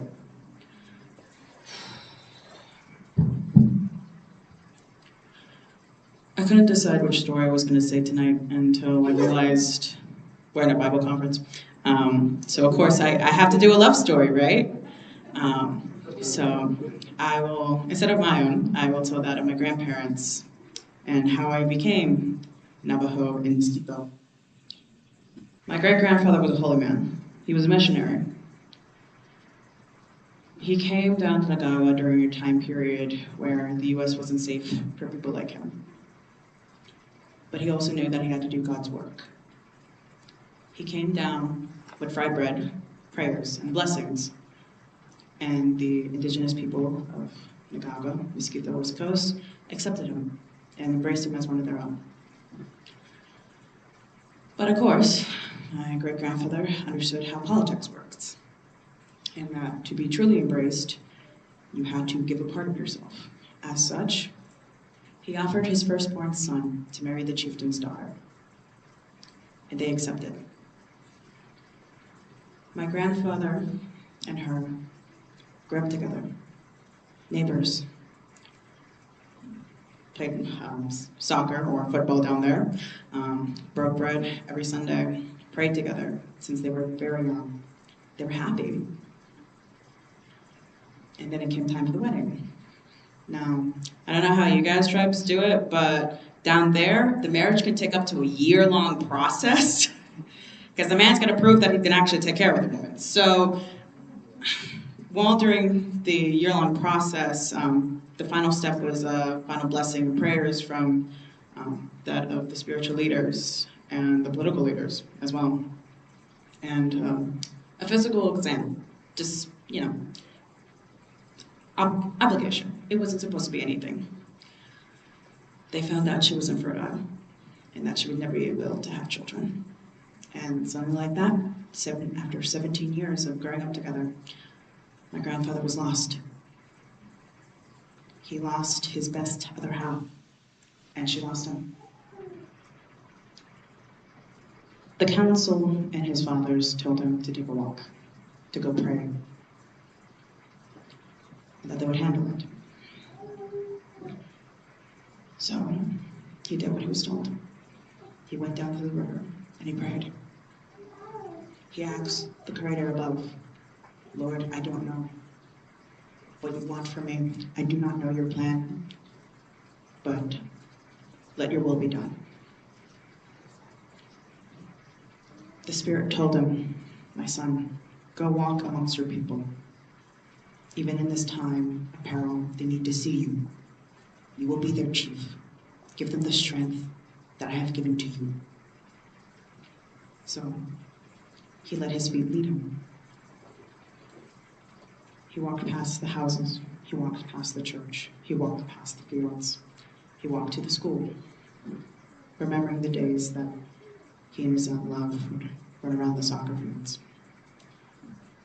And as he was saying a short prayer, BAM! Soccer ball right to the face, broke his nose, it was bloody everywhere. Nearly lost a tooth, it was bad, right? Of course, he went from saying, Yahweh, your will, to Yahweh! A young girl, Spitfire, came racing up and said, you blocked my shot!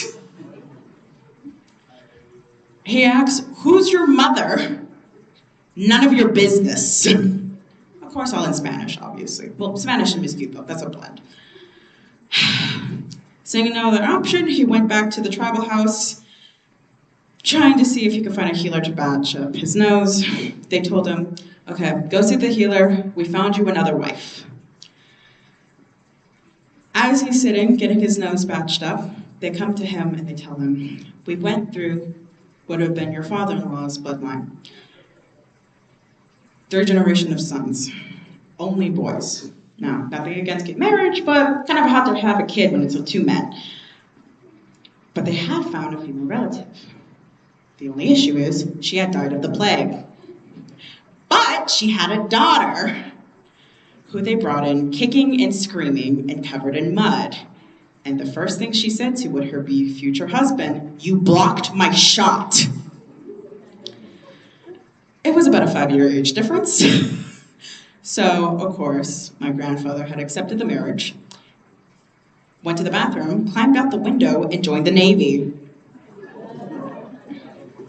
Leaving my 13-year-old at the time grandmother alone to be engaged and facing 8 relatives with the expectation to train her to be the perfect chiefess to stand by his side in the coming times that they knew would be war.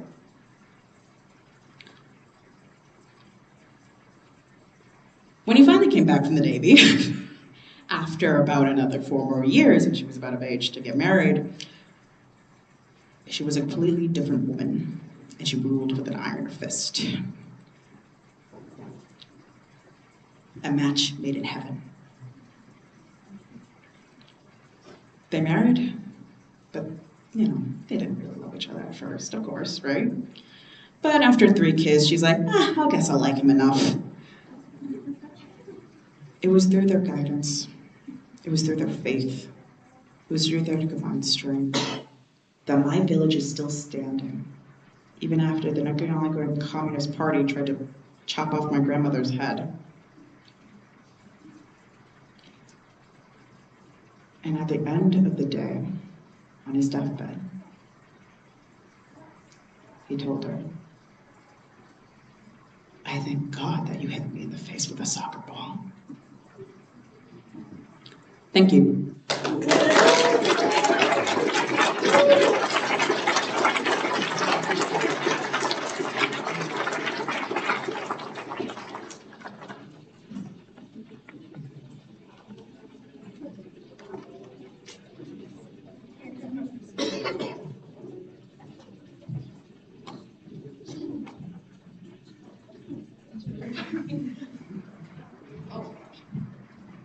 Hello, everyone. My name is Celia Poitra White Man Runtime. I'm from the Crow Tribe. I'm representing MSU. Good morning. We're going to be singing This Is the Day in English, and then we're going to sing in Crow. Hello, everybody. My name is Ishkush Bagush, means aims high in Crow. My English name is Cora Poitra, and I'm representing Little Bighorn College in Crow.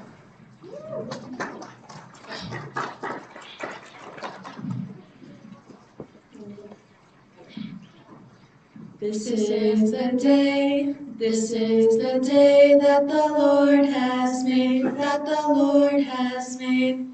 Let us rejoice and be glad in it, and be glad in it. This is the day that the Lord has made. Let us rejoice and be glad in it. This is the day that the Lord has made. Hine wabel,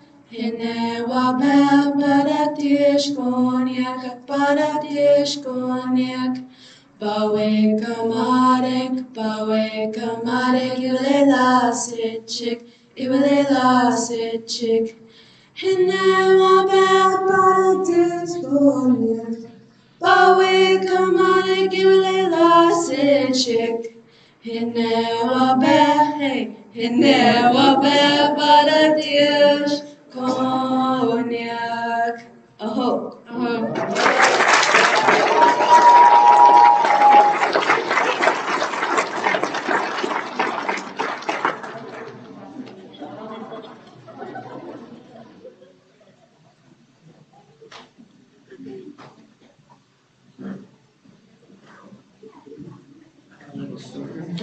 Che, Laura Marshall Clark, Jaha Jifkiros, Este Muskogee, is here for the Creeks tonight. Mine's super short, but my wonderful comrade back there, Celine, gave me courage to come up tonight. Yay, thank you. We're from the University of Houston. Yeah. And this is a super joy. This is just, thank you, Chief Yellowman, for all you do for all of this. It's just tremendous. So this is a little something I wrote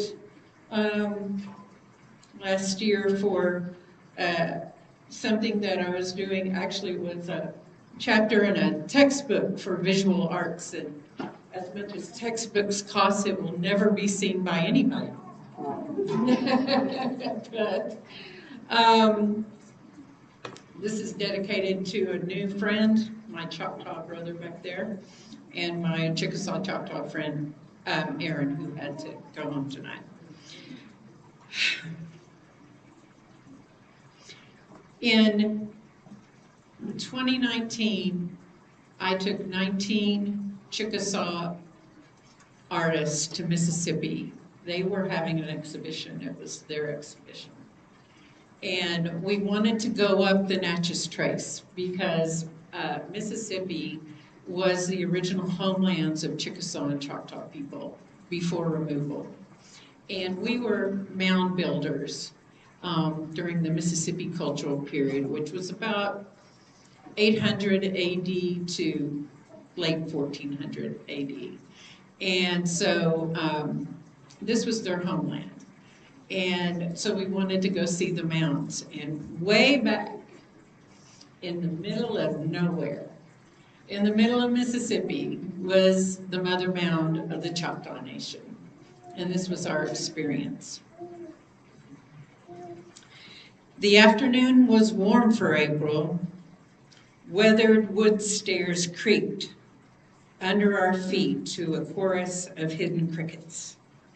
Tall grasses, variegated green against a cyan sky, carpeted the vertical mound and swayed to a cadence of wind.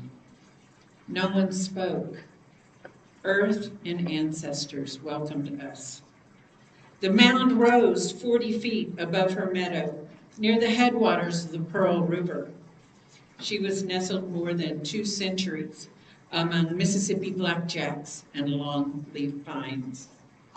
At the top, we stepped onto Holitopa Ishki, beloved mother, the ancient mound that Chickasaw people call Naniwea. Naniwea lifted us onto her shoulders as we turned to look in every direction, imagining 1,000 Choctaw dancers under her stars.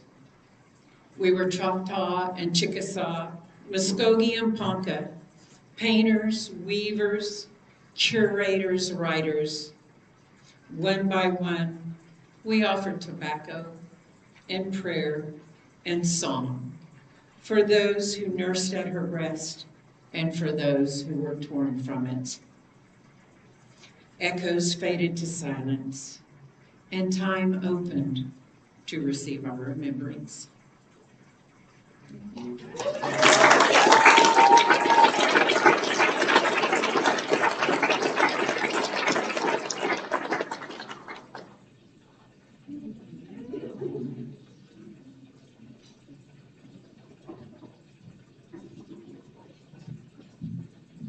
Hello again. So this time, we're gonna sing Silent Night in the spirit of Christmas. Because heck, Thanksgiving, that colonizer holiday. So we're just going straight to Christmas. So we're gonna sing Silent Night in English, then we're gonna sing it in Arapaho, and then we're gonna sing it in Crow. But we're only gonna do like the first verse because it's kind of like long. We don't want to take up too much of your guys' time.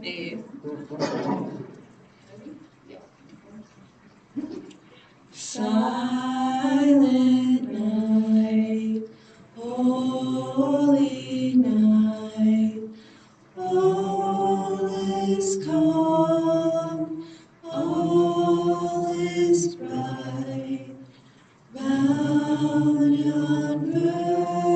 Virgin, Mother and Child, Holy Infant, so tender and mild, sleep in heavenly peace, sleep in heavenly peace.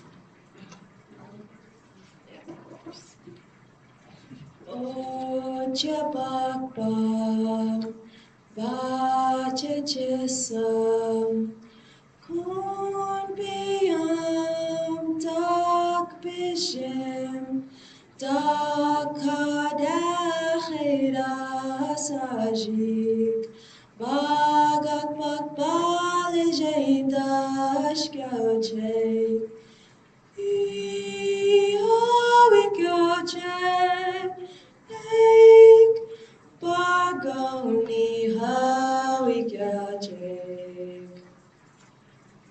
Dos Ha'ana Hiseb. Hello, my name is Mountain Woman, but I go by Brandy Dodge, and I'm going to sing it in Arapaho. Back then on that day, Hado Dida Genesis Deonei Bada Deoneneniti Bada Deonenai Bada Nausetei.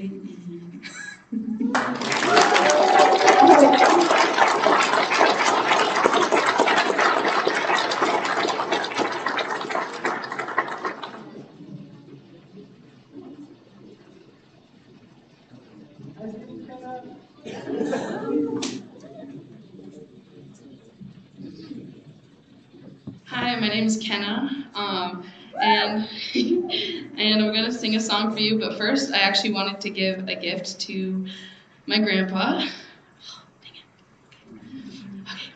He's right here.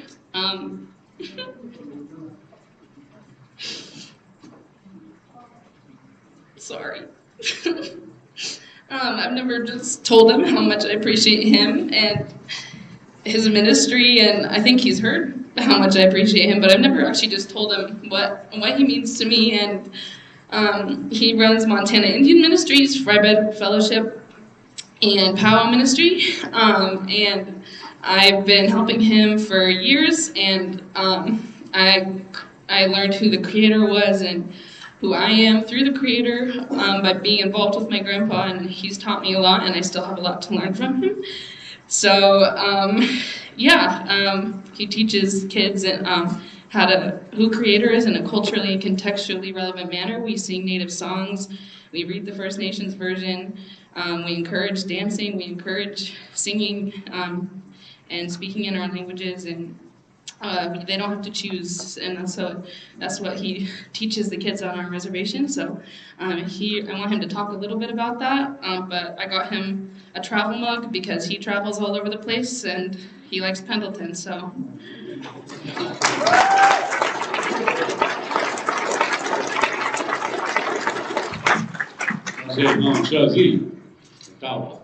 Bruce, Iliska Womatonka, Meany, Nakota, Creed, and Sioux, Fort Belknap, Montana. I said my name is Bruce Big Spotted Eagle.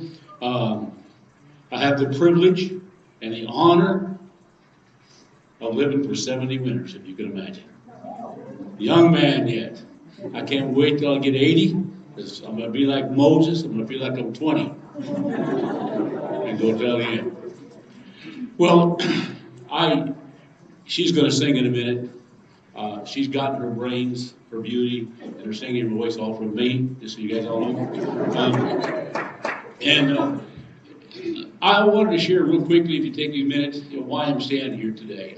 I'm standing here today because I grew up a very angry Indian boy. I hated white people with a passion.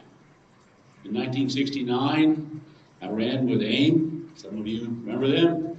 The American Indian Movement. I was on Alcatraz when they took that over. A left-wing radical. Years later, 1973, I was 21, a drunk living on Skid Row on Burnside Street in Portland, Oregon. Got out of jail, Rocky Butte Jail, for those of you who live in Portland. Was going to kill myself. Was going to go out to the freeway because I had no money. Was going to jump off and hope that a car or semi would hit me. But God intervened. There's two types of weather in Portland, Oregon. Cold rain and warm rain. It was raining that night, no cars. So I thought I'd wait till next morning. God spoke to me for the very first time that night. Met a man the next day to make a really long story short. He brought me home. Make a even longer story short. He shared with me the gospel of God. Now, if he would have said, I'm going to share with you the gospel of Jesus, Bruce would have turned this little switch in his head and said, that's it. That's a white man's gospel. Great. His book, White Man's Gospel. But anyway, but he did. And I would argue with him and say, look what the white people did. They took everything from us. They broke every treaty. They put us on reservations. When my dad was born, he wasn't even a citizen of the United States. He's not allowed to be. We're the only minority group we get to tell who we are by blood quantum. We're supposed to carry a card around in our pocket saying where we belong. Crazy. But it changed me. I want to tell you this. I'm standing here because he chose to share the gospel of God. In my arguments, he would say this: I don't know, Bruce, why they broke all the treaties. I don't know why they stole all your land. But this I do know. He said, God so loved the world that he gave his only begotten Son. If he would have said, God so loved the world, but he gave his Son Jesus, this little switch would have went off in my head, and I would have shut him down, and we're all done being friends. But he didn't. God knew of that moment. God let John write 3:16. For God so loved the world that he gave his only begotten Son, that whosoever believeth in him should not perish, but have everlasting life. I came to Christianity for one reason. It wasn't heaven. Now, if I wanted to go, you give me a choice, heaven or hell, I said, I'll go to heaven. I wasn't scared of hell because I thought I was living in it. What attracted me to Christianity? For some of you here, I know in a crowd like this, some of you haven't made that decision yet. I know that.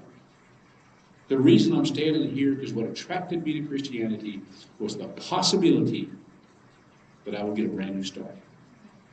That's what attracted me. That God would wipe away all my sins as far as the east and from the west. And not only would he forgive you, Bruce, he'd forget them. I had disappointed Bruce. I disappointed my mom, who loved me unconditionally. I disappointed my tribe. And a new start. Wow. A new start. Everything, all the stupid mistakes I made would be gone. One morning, I said, okay, God, I was in the shower, washing my really long hair at the time. And God spoke to me again. He said, Bruce. And I thought, well, the reason he spoke to me, I think, is I thought to myself, man, it's so nice to be clean when you're homeless. There's nothing better than a shower. There's just not. And God said, Bruce, how would you like to be clean on the inside? I said, well, yeah, but, Gibbs said, you forgive my sins if I repent and quit sinning. I was tired of being a sinner, tired of being a drunk, tired of being a bum. And Gibbs said I could have a new start. But this Jesus thing, he finally introduced Jesus to me in a way that he was God's son, that he was God. And I began to put it all together in my head. And as I thought, I said, God, this idea that somehow Jesus could come in my heart and change me, that don't make sense. That doesn't make sense. But that's what I had to do. So I stood in that shower that morning, rinsed off the shampoo, head and shoulders, rinsed off the dial soap. I can smell it as if it was yesterday, almost 50 years ago. I said, amen. Nothing happened. No choirs, no angels, So I reached out, opened the shower door, reached for a towel. When I reached for a towel, I noticed my hand. I guess for the first times in years, I was a blackout drunk. I didn't want to drink. I said, holy cow, I wonder if God can cure alcoholism. He did on the spot. I grabbed the towel and started drying off. And I thought, dang, my skin is still brown. I thought it was going to turn white if I became a Christian. I went like this to my hair. I said, I'm paid to wash day. You all, man, I can still speak my language. I said the craziest thing 50 years ago. I wonder if God saves Indians. And I'm standing here today. Because the commitment I made to him in that shower, if you give me a chance, God, if you will give me a brand new start, I'll spend the rest of my life working for you. I'll go wherever you want me to go. I will say whatever you want me to say, as long as you give me breath and a heartbeat and legs that'll carry me there. And he's done it. I learned real quickly in my ministry, that what God was looking for me was obedience. But I learned not long after that, because anybody can be obedient once or twice, maybe 3 times. If you're really good, you can be obedient 4 times. I learned very young in my Christian walk, because 6 months later I was in a Bible college here in Oklahoma. I hitchhiked to Oklahoma Baptist University, brand new Christian, never been to church, never read the Bible, studying the Bible, because of my commitment I made in the shower. The obedience thing stuck in my head. What I've learned, just so you guys know that are younger than me, and most of you are, that not only is God looking for obedience from you, he's looking for you consistent obedience every day. When my feet hit the floor this morning in the Hampton Inn, I said, good morning, Father. Help me to walk with you today in my life. Thank you for your love and your grace and your mercy. Thank you for the hope that I have in the greatest sets free, Jesus Christ, my Lord and Savior. I have learned, and some of you will learn also, that every day you have to give it all to God. I learned that the deal is from the God, I get all of him if I'm willing to give him all of me. It's no more complicated than that. I love this group. I want you to know something. This organization, first time I've ever been here, you are the answer to reach our people in the United States. After 500 years of the gospel of God being here, somewhere between 4 and 5% of us are saved. You guys are the answer. Because you crossed over. You realized that the dominant church wasn't the only way to pray. It wasn't the only way to worship. It wasn't the only way to sing. That it was okay to use our drums. It's okay. You're the answer. We can do it. We can make an impact. Creator sets free. Did it with 12. There's over 100 of us here. Can you imagine the impact that we're going to have with the Indian people in America? The next great spiritual awakening that's going to begin in America is going to begin with us. Just so you know that. It's going to begin with us. Now, in closing, I travel all this country. I've been blessed. I travel way too much, preaching, 100 people, 5,000 people, big churches, small churches, all churches, this denomination, that denomination. And everybody says, Bruce, you smile all the time. Because every picture you see of an Indian is what? Isn't that right? But we are a funny people, so I can't help but pass my best joke in closing. There was these 2 blonde indigenous women driving in a car. This indigenous white woman she looked over to the passenger. She said, you know, my dad said my right blinker is not working. Would you check and see if it's working? And the blonde sitting over in the passenger seat, she said, yeah. She sticks her head out the window and says, yes, no, yes, no, yes.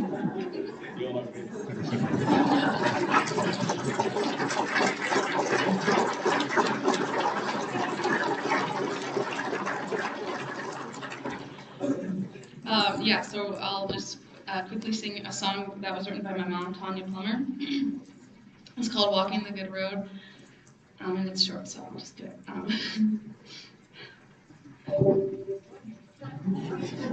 Okay. Okay.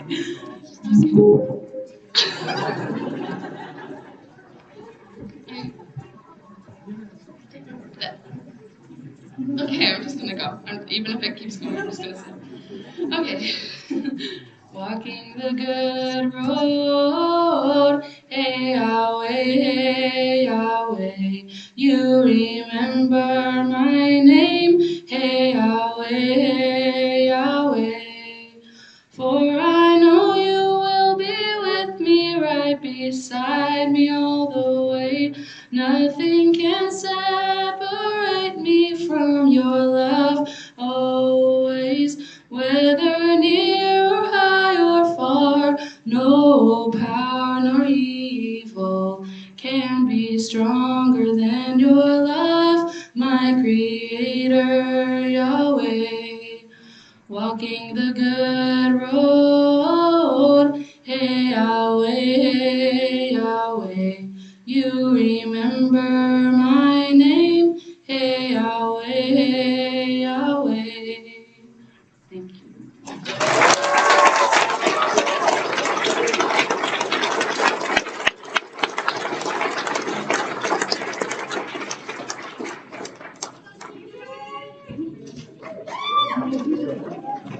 Hello, thank you for sharing that story about the shower.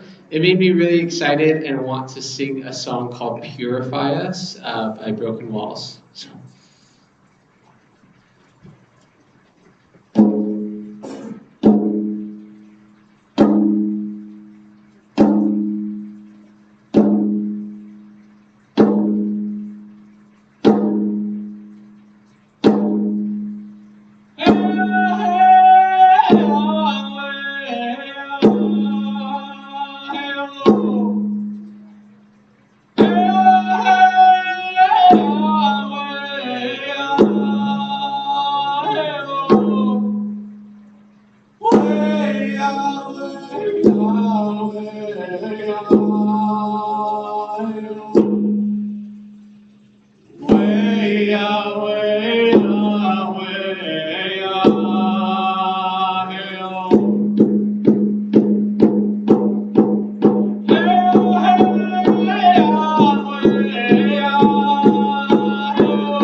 Andiamo che Anthony Cronica so Joshua Nikmonge Doase what date Mosiago Tracy Yasinac no Joseph Hayasami Hagini Aganya then Tombe Mwaka Nia.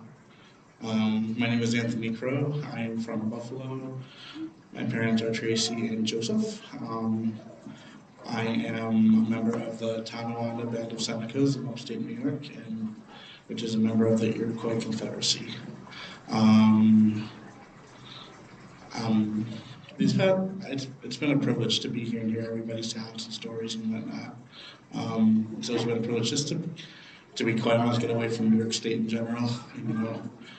It's good to be, out here. It really is, and to see everybody again, and to make new friends as well. I've had quite a long week. I'm one of the student leaders for a campus ministry called EPIC, which is, another crew ministry, but for Asian American students. But anyways, that's either here or there. Thing is, there's been a lot of planning, especially for the end of the semester, and I've kind of been so exhausted and so tired. I'm like, and once time gets closer to this retreat, I'm like, I cannot wait to come to this conference. I need to get out. I need to get a rest and come back and hopefully be all rested to make more plans again for the next semester. We'll see. Anyways, this song I'm gonna sing in English, but it's been on my mind for the past 2 or 3 weeks.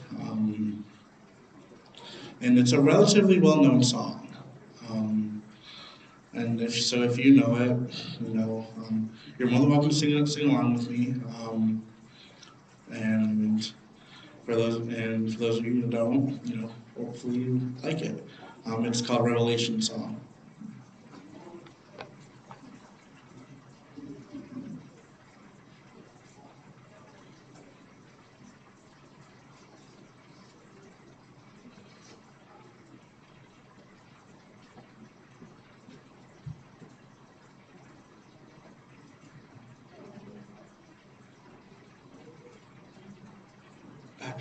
After this ad.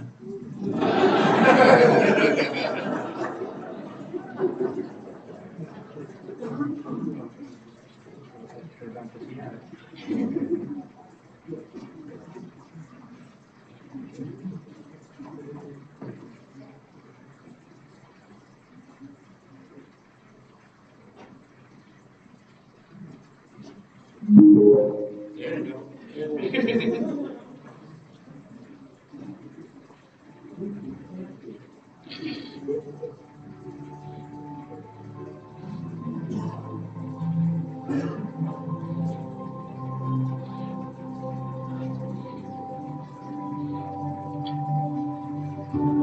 Worthy is the Lamb who was slain, holy, holy is He.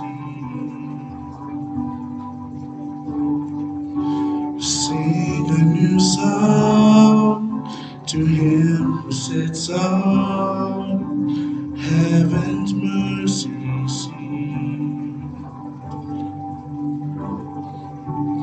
Worthy is the Lamb who was slain, holy, holy is He. Sing a new song to Him who sits on heaven's mercy seat. Holy, holy, holy is the Lord God Almighty, who was and is to come. With all creation I sing praise to the King of Kings. You are my everything, and I will adore you. Clothed in rainbows of living color, flashes of lightning, roars of thunder.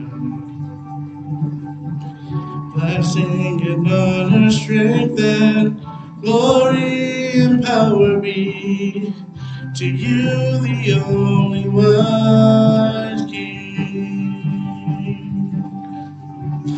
Holy, holy, holy is the Lord God Almighty, who was and is to come.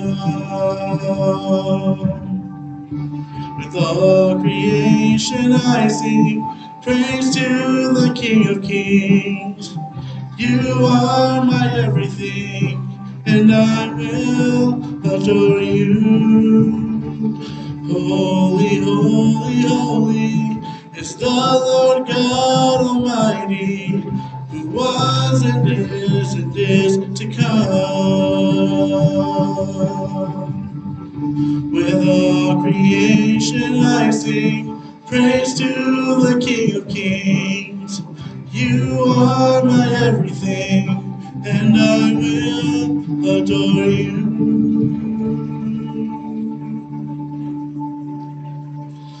Awestruck wonder at the mention of your name.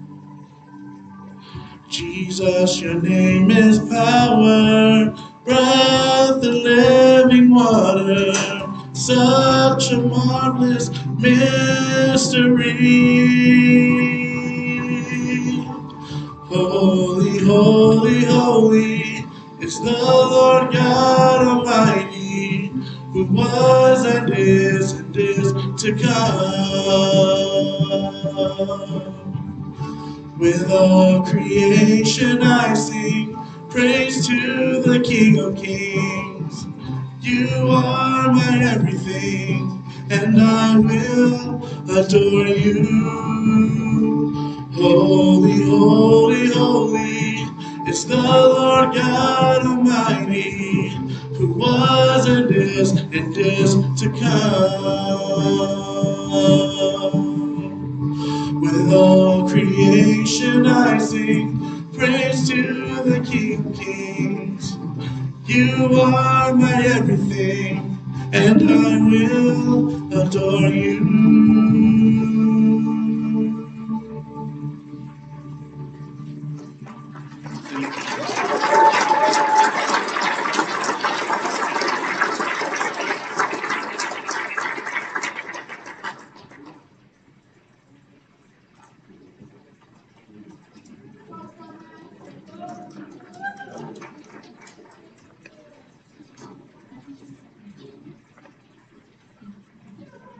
I'm very sorry if my voice gets shaky during this. My name is Summer Tapido. I come from the Crow tribe of Montana and the Kiowa tribe of Oklahoma, and today I wrote a poem today for this seminar, and I'd like to read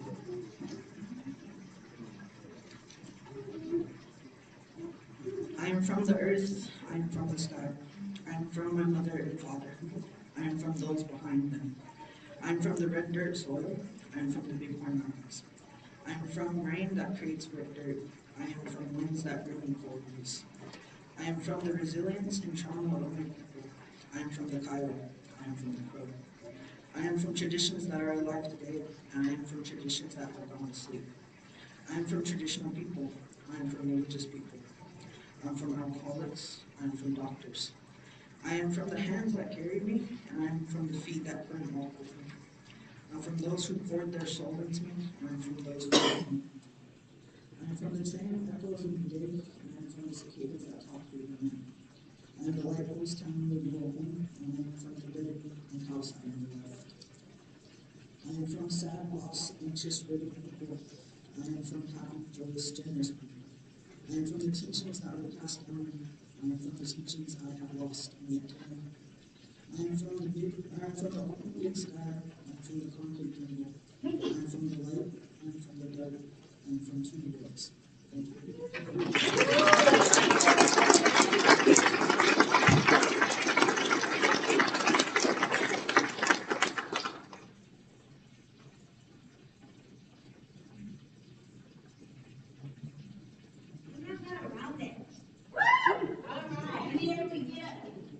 You want to participate? I'm going to play a Jonathan Miracle song. I don't have a hand drum with me, but if I I need some seasoned round dancers to help lead the way. All right, young ladies, come on up. If you want to stand up, move your feet. We're going to just make one large circle around the room, around the entire room. And lady leaders, if you want to even take it out into the hallways, you can weave around wherever you want to go. All right. If you want to scoot your bags in, stretch out. We can go up and down the aisles here.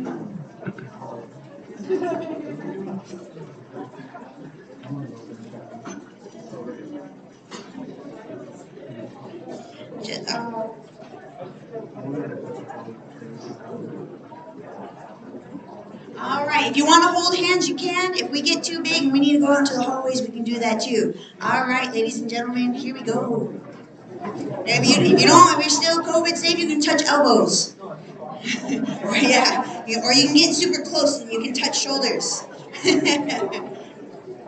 All right, here we go.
This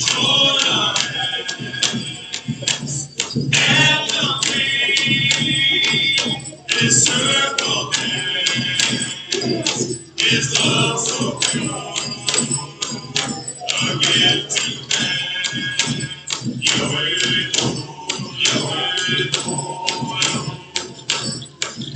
He gave His life to join our and complete this circle is love so pure. Again tonight, you're with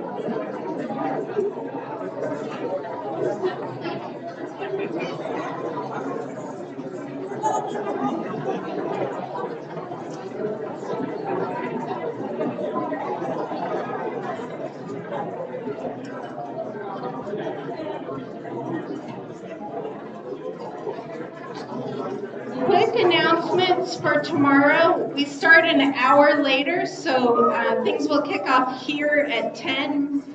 Shuttles will start running around 9:20, 9:30. When you come here, if you are somebody who's going to the First Americans Museum, we will leave directly from here. So we're giving words, hold on. We will come here, there will be the morning session. Then a sack lunch will be provided. We'll eat lunch in our small groups. We have charter buses coming to take us to the museum. If you are not going to the museum, we will help you find a way back to the hotel. But almost everybody was going to the museum. So come ready to go to the museum tomorrow morning. And in some ideal world, they wanted us out of here by 10. I don't know how hard of a stop that is, but it's like 5 minutes from now. So don't linger too long, and let's start heading back to the hotel. God bless you all. Sleep well. Oh, see right there. I have some announcements. Please, please, please listen up. Okay, so tomorrow, late start, but bring all your stuff. And then tomorrow morning, they're going to have breakfast combos, so you can look at those in the app. Both the place and the name is there. There is one that is off-site from the hotels, so please pay attention to that. And then, we have a hangout space in Home 2 after this. So if you want to hang out, do some coloring, play some games, I'll be there, or be, I don't know, responsible and go to sleep. And then the last thing is there is going to be opportunity for prayer. If you feel like you need to just process stuff with the Lord and want help through prayer, or someone else to just bounce off some prayer with, please consider going to Hampton Inn's prayer room. Hampton Inn, first floor, where you registered, that's the prayer room. So have a good night. God bless. Peace out.